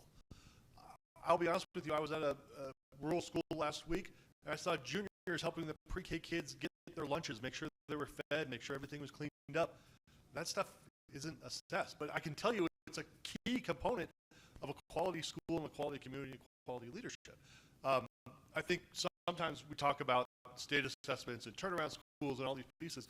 We forget there's a lot of great stuff going on out there, and the reason why we don't know about it is we're not having those discussions with people. I challenge everybody who I meet, say, go out to school, talk to the folks, see what's going on, because that is, I mean, I always call it the Thanksgiving table assessment. Can you sit down at a table and talk intelligently to people at Thanksgiving dinner? That's, for my high schoolers, that's what I always see. I think that's another piece of the puzzle. I'm not saying we dismiss the quantitative material, because data can be an extremely useful tool to help improve instruction, but it's not the only metric. And I think that's also kind of the key component. I didn't introduce myself before. I'm Douglas Bissonnette, Superintendent in Elizabeth. Three answers to the question about indicators. One is a lot of the conversation is focused on what happens before kids graduate, and I think that our indicators need to include what happens after. And one of them could be in the subjective realm of like 4 years after. How good did we do preparing you for what you find yourself doing 4 years from now?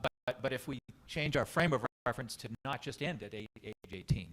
Secondly, when Boulder a few years past asked the question, what does their community want. They thought they knew the answer, and they were sure that it was going to be high achievement, right? We're a high achieving district. And what they found was what David said, was no, they wanted successful students. And that was more complicated because you couldn't really measure that, because the definition of, then it was like this huge question. Oh, well, we thought we had it handled here, because achievement, we know how to do that. We know how to measure that. But success was a bigger challenge. And having an accountability system that allows for those different answers, I think is part of that right formula for moving forward. And so the third thing I want to say is that one score is not a good indicator, meaning a rating.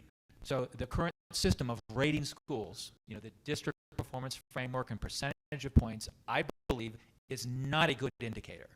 And that it really should be something that the state should get away from, rating schools and giving them numbers and grades, that it doesn't mean anything. And I've gone around at the invitation of our parent groups, talked to lots of parents about ratings. What does it mean, et cetera. And then I go through an exercise. I ask them, rate the school, keep it, and collect the ratings. Okay, so, and then the more important question is, how did you come about your rating? And more often than not, the most important thing that parents will say is they want teachers who care about their kids. Duh. So how do we measure that? Right? How do we can't. So while I agree that what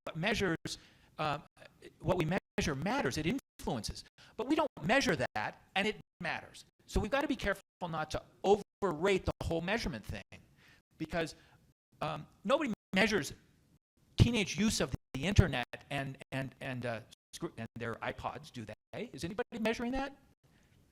Well, they're doing a lot of it, right? Without being measured. So I challenge this notion that our measures are going to drive what's important. We need to collect information on some of the things that we universally agree, like literacy rates, right, and math skills, and other things that as a state we agree. But then I would say we need to stop and allow innovation for different measures depending on the community. College-going rates really matters in some, but it doesn't matter in many rural districts, because they're going to go back and work on their ranch, and it's important that they have entrepreneurial skills. So I think that for innovation for Colorado, it's not having an accountability system that tries to come up with like the one measure that through a formula creates, this is the rating for your school, but allow reliable information on a number of things, not 65, but that people have an interest in it, and weigh them themselves, rather than saying we have a one-size-fits-all that's going to weigh everything. Good morning, panel. I do have a question. Given the context of the new ESSA, I'm wondering about the flexibility for personalized assessment and what role that might play there. In our competency-based system, it's not just about personalized instruction, it's also about personalized assessment, because the utility of the data is first and foremost for the kids in the system, and we all know that kids really do love data once they know what the meaning and relevancy of that is. A simple example would be young children just measuring their height on the doorpost. Once they know what that means, they're striving toward that. And I'm wondering what flexibility ESSA offers in terms of that kind of assessment model. Great question, because ESSA doesn't specifically speak to it. It does speak to what has to be there and gives us certain parameters. And the biggest concern with the ESSA is whatever assessment system you use, it has to be able to identify those students who are not achieving or not having every opportunity that other students have. So really, if we keep those parameters in mind, we've got tremendous flexibility. I like the way you're talking, though. One time in a speech, I used my Southwest Airlines account, because I travel a lot. So between Southwest and Marriott, I love my personal dashboards. How close am I to getting that next free night or that next free trip, and things like that. We do not. I have not come across districts that have a great personal dashboard that measures a 4-year high school experience. So how do we build upon that? But personal assessments will be something that we will talk about the next 7 months and say, how does this fit into the plan we're going to put forward for Colorado?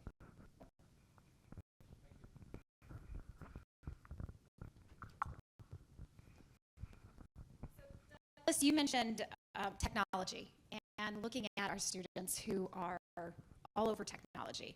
You know, I think about, there was a saying that someone said that kids nowadays are born not with an umbilical cord, but with a power cord attached to the wall. So when we think about that, really, our children are ready to go. They are ready to go with technology. And so how can we continue to support that? And how can we build that to make sure that our students are using it for positive reasons, for ways that they can actually go out and create a community that is healthy and that is safe for them?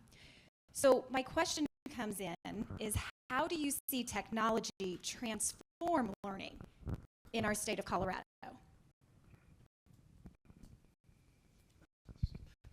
It's all me. Okay. You know, I think in a myriad of ways. The one I don't think it's going to do, and I was at an NWA conference a couple years ago, and they had a lecturer from Stanford, I believe, and he was talking about how by 2025, every kid is going to learn on the internet. There's going to be no more teachers. We need to change schools. We need no more brick and mortar. Oh yeah, I'm also on the BEST board, so I think we're going to need schools, and we need them fixed. But yeah, just a little caveat there.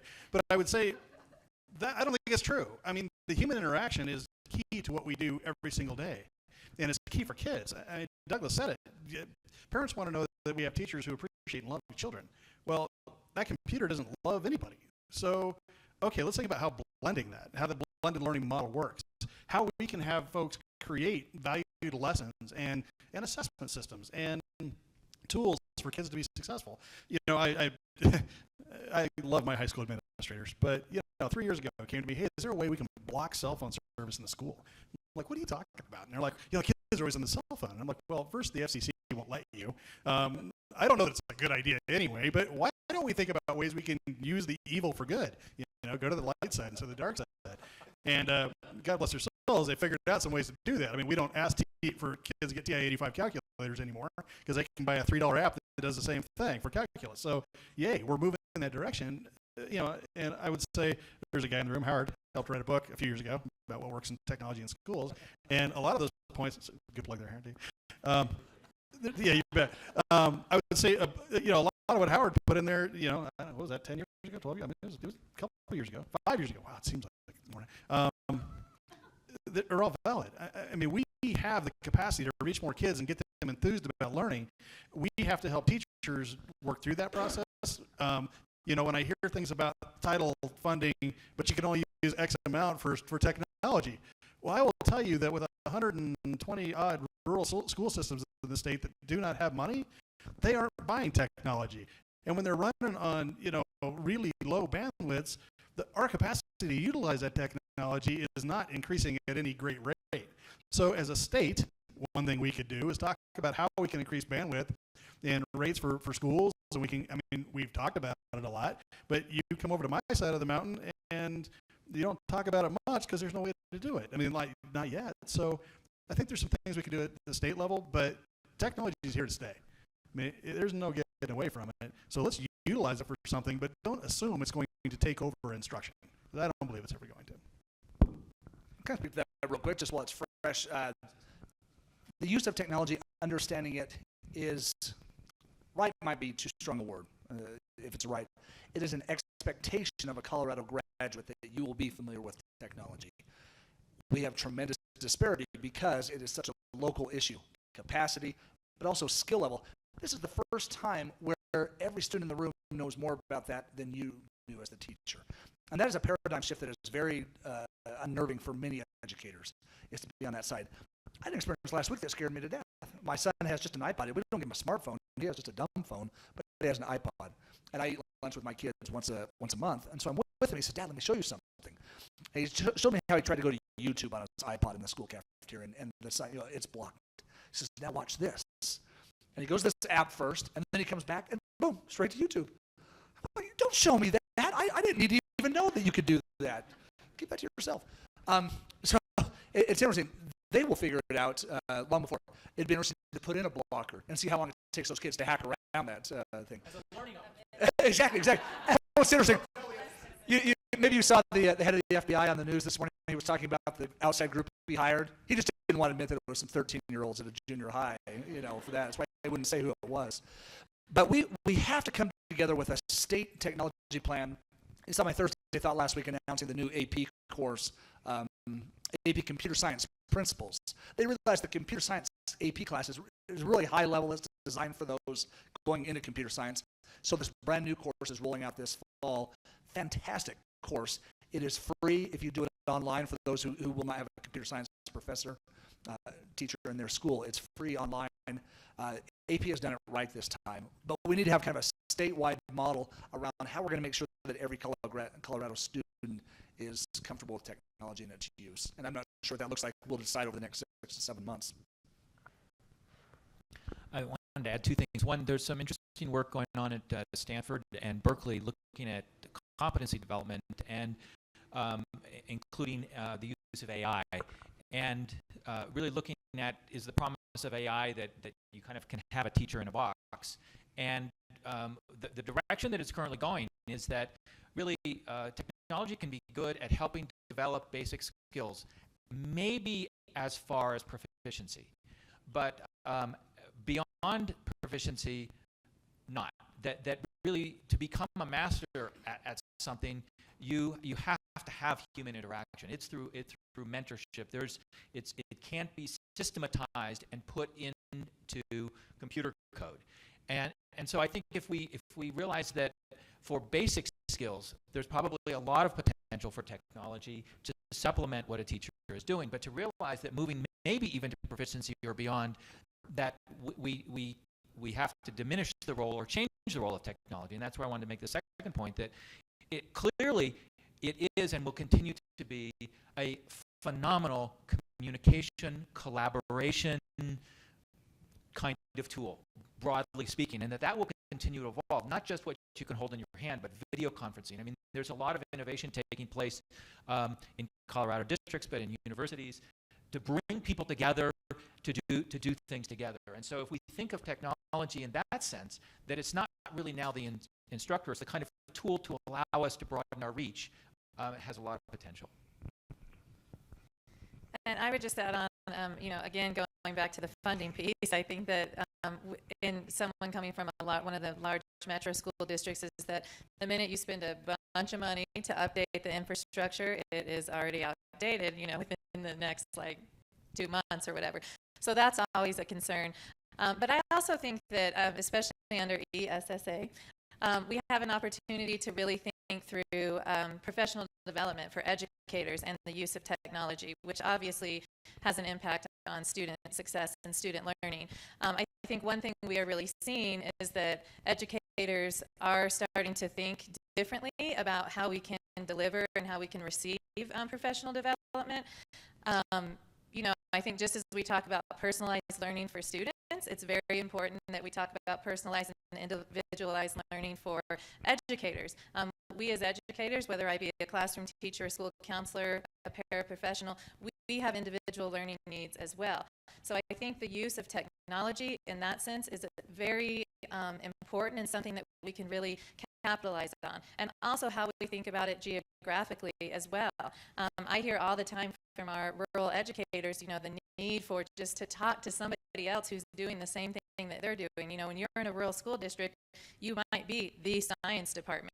You don't have 6 or 7 other science teachers that on your planning period you can go and collaborate with, talk to, just run an idea by, something as simple as that. So how can we use technology in that regard to better ourselves and enhance and grow as educators? So I think we not only from the student side, but also as the educator side, how are we looking at professional development? Then I also think another very unique way is how are we thinking about it, technology as far as parent communication.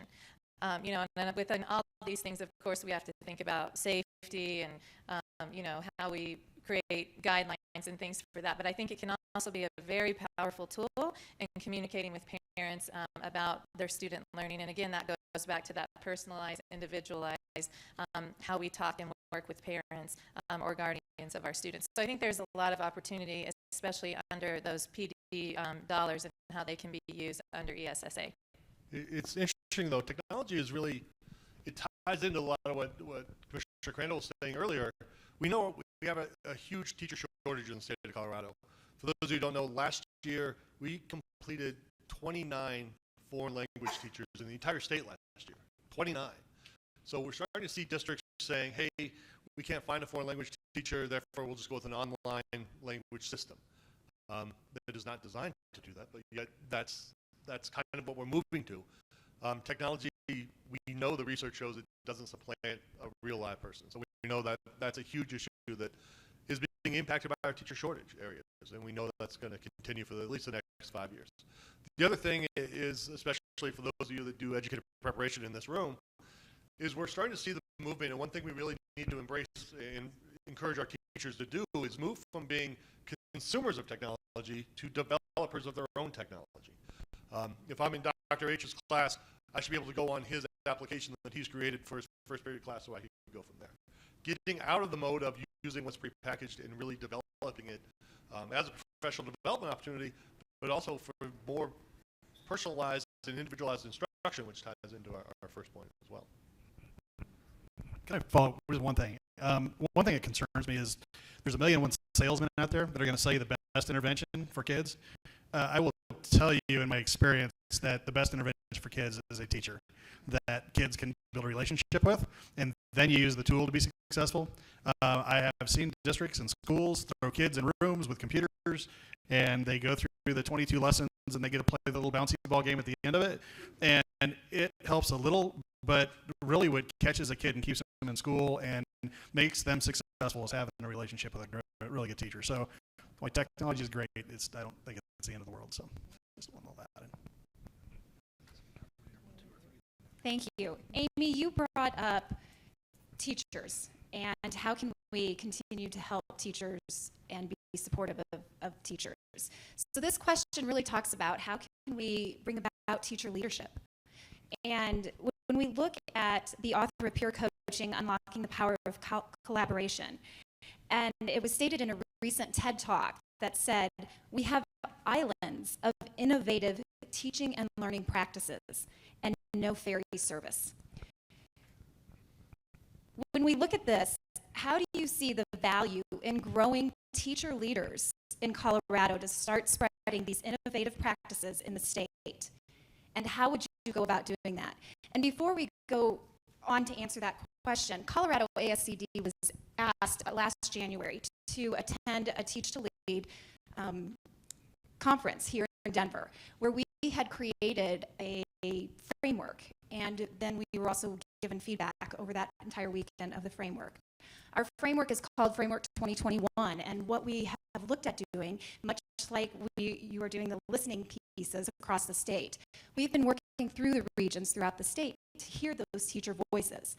And we've asked teachers who are doing the best things in their classrooms, or the things that they find that are passionate and that are working in their classrooms, to present to their peers. And from that has created such a wonderful collaborative aspect within their individual regions.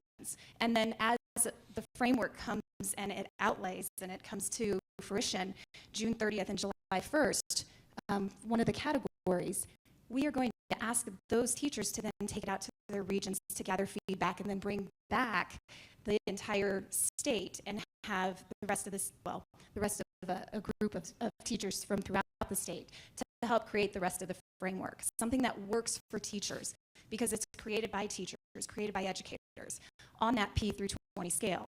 So when we think about those different things, what are those values, or where is the value in growing the teacher leaders? How can we do that? Because there are so many exceptional educators out there, and we need to take what's happening in the classroom that's working so well to help improve the rest of the areas. All right, I'll start with that. Well, I absolutely believe that teacher leadership is something that we really need to dig into and look into and do better. I think that ability to lead from the classroom is something that we really need to investigate and look at and think about how we can do that more broadly across the system. You know, I think a lot of times teachers feel that the only way to lead or advance is to go into administration or to leave the classroom and do something different. And so I think we really need to think about how we incentivize teacher leadership from the classroom. I think, I was just recently talking to a teacher who said, oh, there is no way I would take on a student teacher, not in this environment, not with all this high stakes. There's no way I would do that. I'm not going to give my classroom up to somebody, when everything comes back to me as the classroom teacher as far as the accountability. So how are we looking differently to incentivize getting away from the punitive nature of things so that we incentivize innovation, people leading from the classroom, doing different things? I think that quote is very accurate. We have people doing great things. We have pockets of greatness happening, but we don't have a system. It's not incentivized so that we can do that broadly throughout the system. And so, again, I think that technology could be one way of doing that, but I also think we need to create structures and systems and pathways for educators to lead from the classroom so that you don't have to leave the classroom to do something or to feel that that's the only way you can advance your career is by leaving the classroom.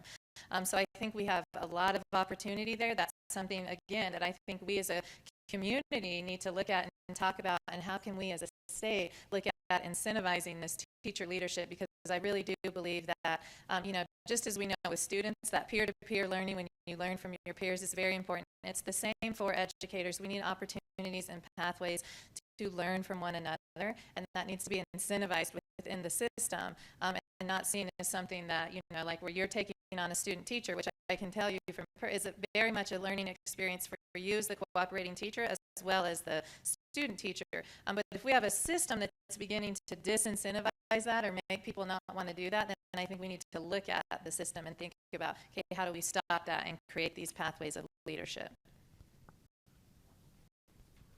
I think, and again, I'll throw out some numbers. I hate to be the wet blanket because unfortunately that's the way I tend to be. But knowing that our elementary school teachers, for those that come out, their average lifespan in the K-12 classroom is now 22 months. 22 months. I'm not sure how we're developing the leadership side. It's very difficult to do. I met with leaders, HR directors from high-tech companies at the tech center 2 weeks ago. And I said, what is your career trajectory for your people coming out of college now? They said, well, we expect them to be a 3 to 5 year employee.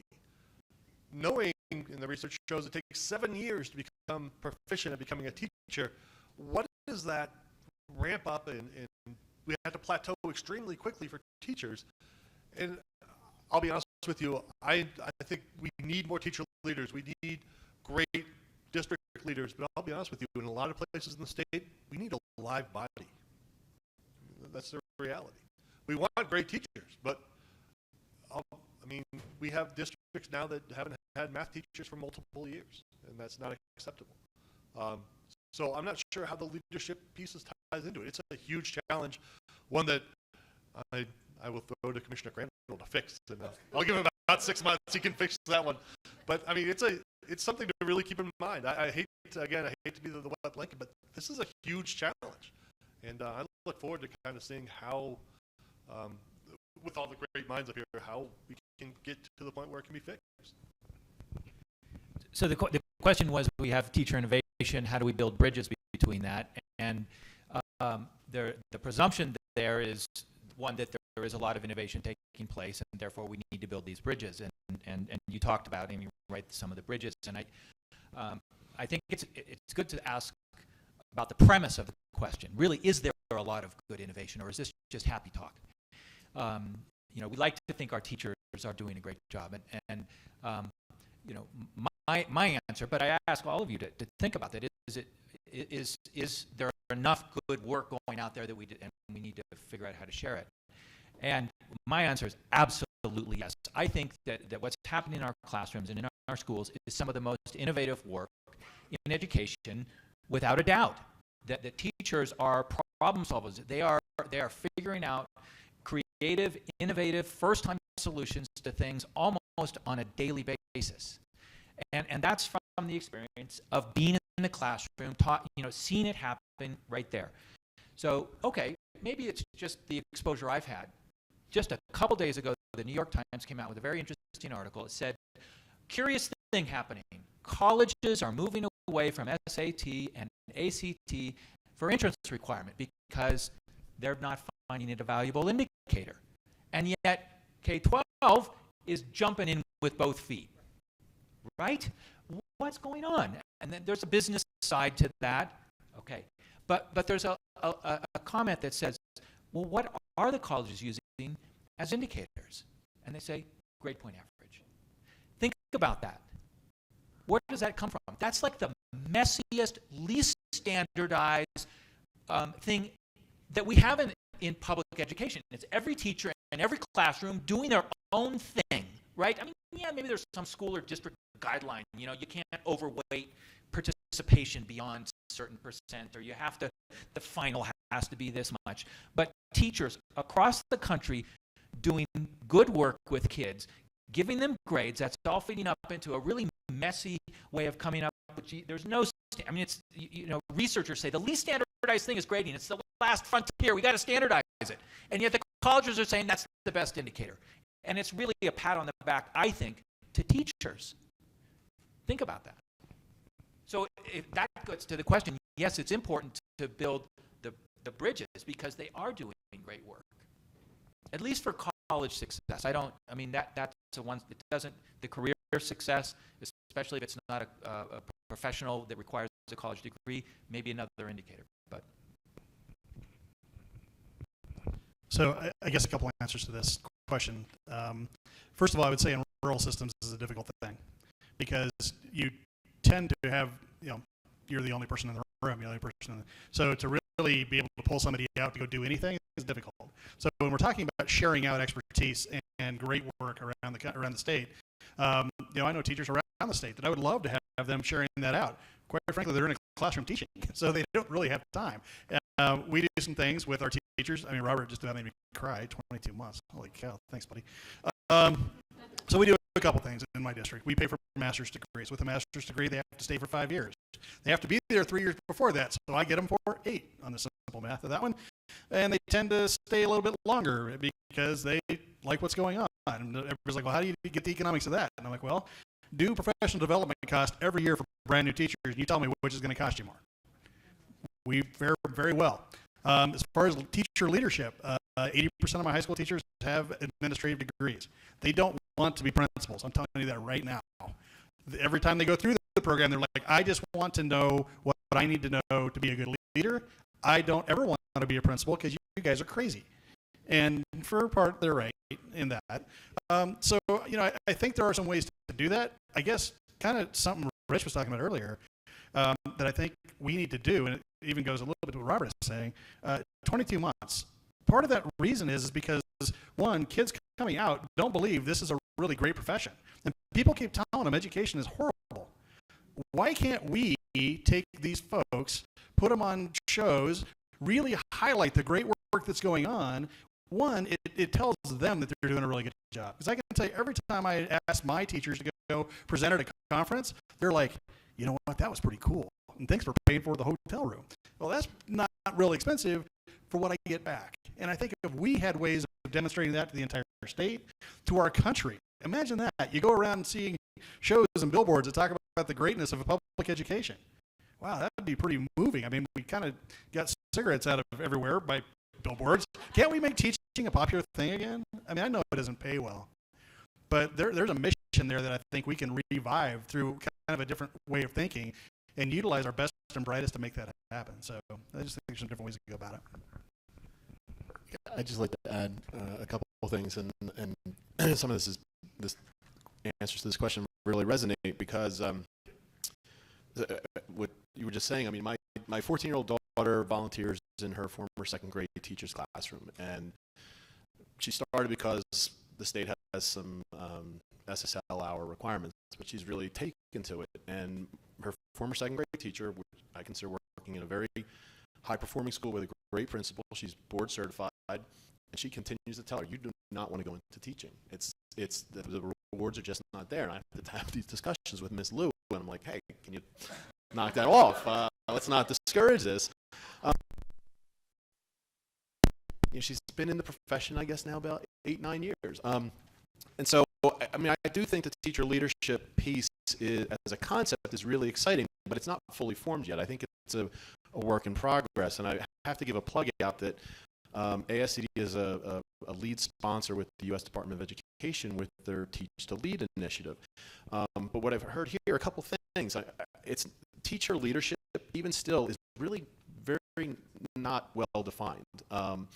There is the teacher engagement, the teacher empowerment piece, the teacher voice piece, which I think is really important for the starting teachers to give them a sense that they have an opportunity to do something to get involved outside the classroom.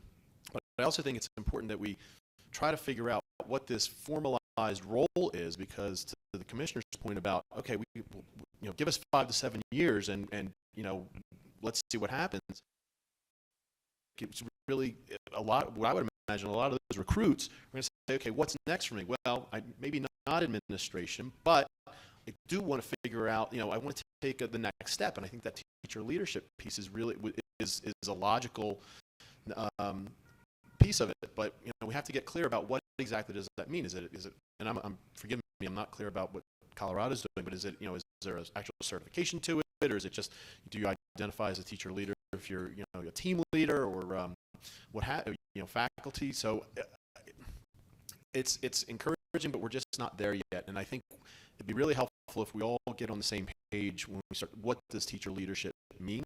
And it can, and then figuring out again what that means over the course of the continuum of getting engagement, because I do think it can help in a number of different levels, both with professionalism, providing a continuum, and also just getting teachers more involved earlier in the process about their expertise and being able to do things outside and beyond the classroom. I'm also a nationally board certified teacher, and I just completed my renewal last year. And so when I'm looking at that and thinking of that, the interesting part to me was that when I first received my national boards, there was nothing in place. I had no idea even what to do, and in fact, I ended up leaving the classroom and going into the publishing company. One, because it was better incentive-wise for financial aspects. So that was the first thing. So as a teacher who had just received her national board, I left the classroom because I needed more, because I craved more. And I think that that's also something that we are seeing teachers all over our state wanting to do.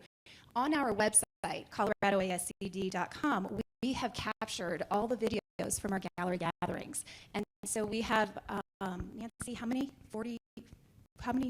videos? 40, no.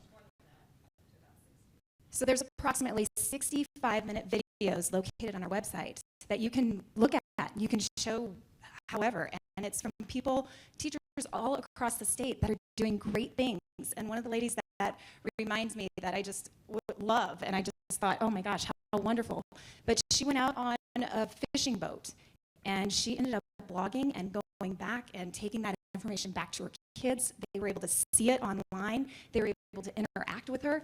What better way than to give students an accurate experience and seeing their teachers, whom they love dearly, interact in that manner and do all those things. Those are the types of things that I think are happening that we definitely want to capture, because that's going to bring that learning, that engagement up. Thanks. So we're from PBC, and we have the largest residency in the state, with the Stanley Teacher Prep joining under Bachelor Teacher Residency. So one thing that really resonates with us is the apprenticeship model.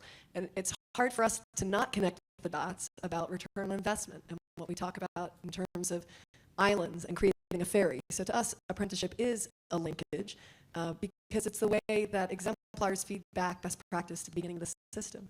So we're just very hopeful that as the state builds the plan for ESSA, that apprenticeship and teacher leadership and professional learning are areas that can be inextricably linked, and that will be a part of that conversation, and we're excited to support the state in that vision. So a note of optimism.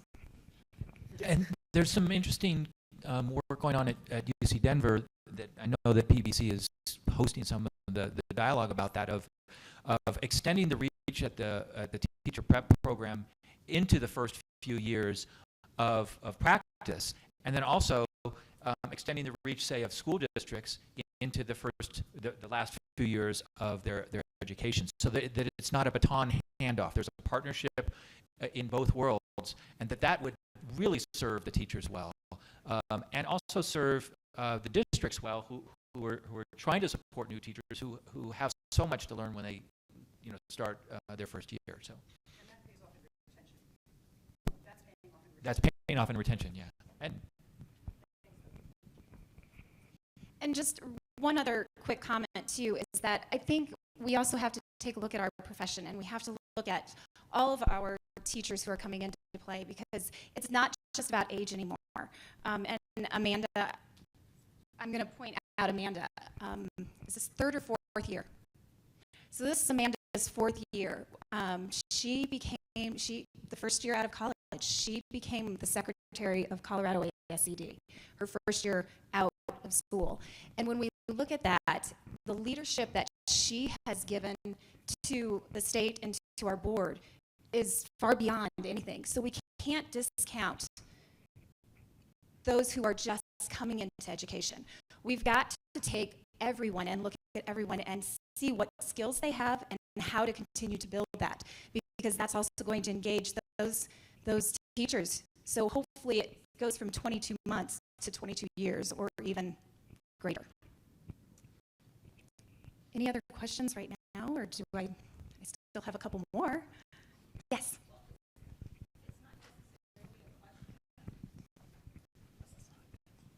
It's not necessarily a question. I keep going to all kinds of meetings throughout my entire teaching career, and I feel like I know an answer to why the gap is still here, why teachers are not being retained.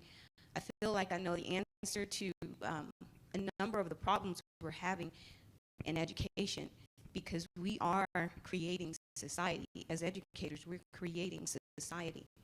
And I feel that we have all these academic measurements, we have all these academic focuses, but we are not focused on, I guess, behavior and how we treat each other in this field. And I was hoping, because I've been moved by this human rights video for children, I think Youth for Human Rights or something, where I sat there and watched all 30 videos of what human rights were. And if you could take those videos and have children, not only children, but teachers, not only teachers, but parents, all sit and watch those 30 human rights videos together and show that, no, we all have rights as humans. We're all humans. And so if we can move from that point together, we're going to be okay. If we can take human rights, just like civil rights was enacted to hold people accountable for treating all people right, we can use human rights to hold people accountable for treating each other right in the classrooms, in administration. Because as a teacher, I saw a lot of wonderful things, but I also saw a lot of ugly things as well. And I think those ugly things are what's plaguing us. And the moment you turn to a teacher or turn to an administration or turn to a school or a school system and you shame them or you blame them, it's going to be fight or flight. And so that's what you're getting, this constant fight or flight. And so we keep this vicious cycle going over and over with this fight. You don't have to do that if you put something in place for people to be held accountable. ASCD, I read something where this teacher said that in the classroom, in the school, that you can have teachers be teacher leaders and all of that. If they're not being shamed and blamed for things for mistakes they've made, it's easy for them to share their knowledge and feel comfortable and easy to come out of their comfort zones, not be shamed and blamed, because that's a lot of what's going on. You've got these big things going on, this ESSA, this is big and it's up here, but you're not looking at these little things that are going on from that house to that school, from that classroom to the district. There are a lot of ugly little things are going on, and if we can't hold each other accountable for those small ugly things that are going on, we're never going to get to that level of success that we all want so bad. We have to treat each other right in the first place. That child has to be treated right, that teacher has to be treated right, that principal has to be treated right. Those parents that you're dealing with have to be treated right for you to get cooperation and then move from where everybody is to where we all want to be. And so if we could just have something to hold everybody accountable, just like ESSA will hold everybody accountable as far as academics, I feel like we could put something in place for human rights, or something like that, to hold people accountable for, no, it's not okay to talk that way to a person. You're the beginning of a problem or the beginning of a gap. So you're going to be held accountable for that. I'm not going to shame or blame you. I'm going to put something in place to help you. If these things aren't helping you, then we're going to have a conversation about maybe this is not where you need to be. But you don't attack people. You help them out of it. Maybe this is not for you, so help them move on. And so then all others can move up. I don't know exactly what I'm trying to say, but I just feel like we need that measurement for behavior, just like we have the measurement for academics.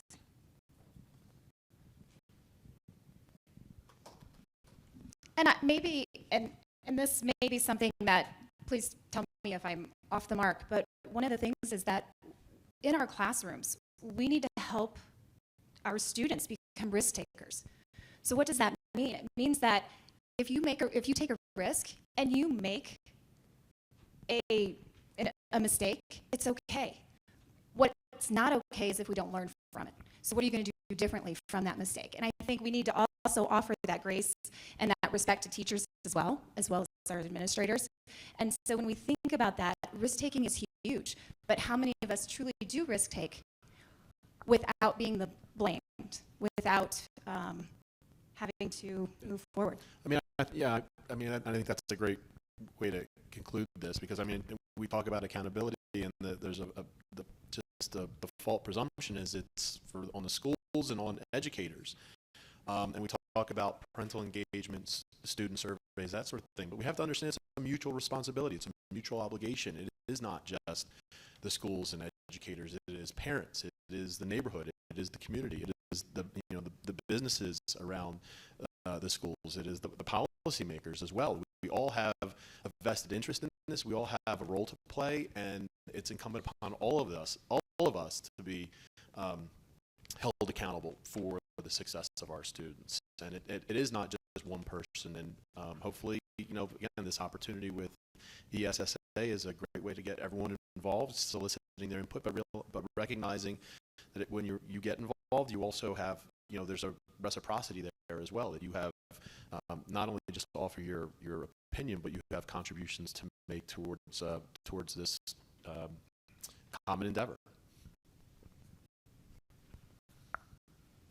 Time has come to a close, and I would like to thank each of the panelists, Dr. Ken Hamptonstall, sorry. Dr. H, can I call you that? We have, now my mic is going crazy. We have Dr. Robert Mitchell as well, Superintendent Douglas Bissonette, CEA Vice President Amy Baca-Olert. Gosh, the names today, wow. Commissioner Richard Crandall, and then ASCD Policy Advisor David Griffith. So thank you very, very much. Before you leave, there are a few other things. We will have our tour, and we'll go ahead and start that in about 10 minutes if you've signed up for that. If you'd like to sign up for the tour, there are still a few spots available, so feel free to do that. It's $10. Just wanted to make sure that was stated. And then the other thing is, I wanted to thank CEA. CEA was part of our partnership in sponsoring our light refreshments this morning, so I wanted to make sure we gave them a plug. I also wanted to share with you, ASCD has been so instrumental in helping Colorado ASCD put this event together. The paperwork that you find in your folders, which also includes the multi-metric white paper that you received that was referred to many times by the panel, you've received that as well. So we wanted to make sure you had lots of different things to take back to your district as you continue your conversations with your staff. So I'm going to leave you with this thought as we close today. It is the characteristic of excellence in the innovative educator that he can bring momentous issues to the fore and make a decision about them. If we don't, we will be forced to decide between alternatives that we have not chosen. Colorado ASCD feels very solid about the direction we are going to go as a state. However, with that, we have great decisions to make. And that is why we wanted to bring you all together today to really talk about what that can mean for us, what that can mean for our students here in Colorado. Thank you so much for coming, and we look forward to seeing you soon.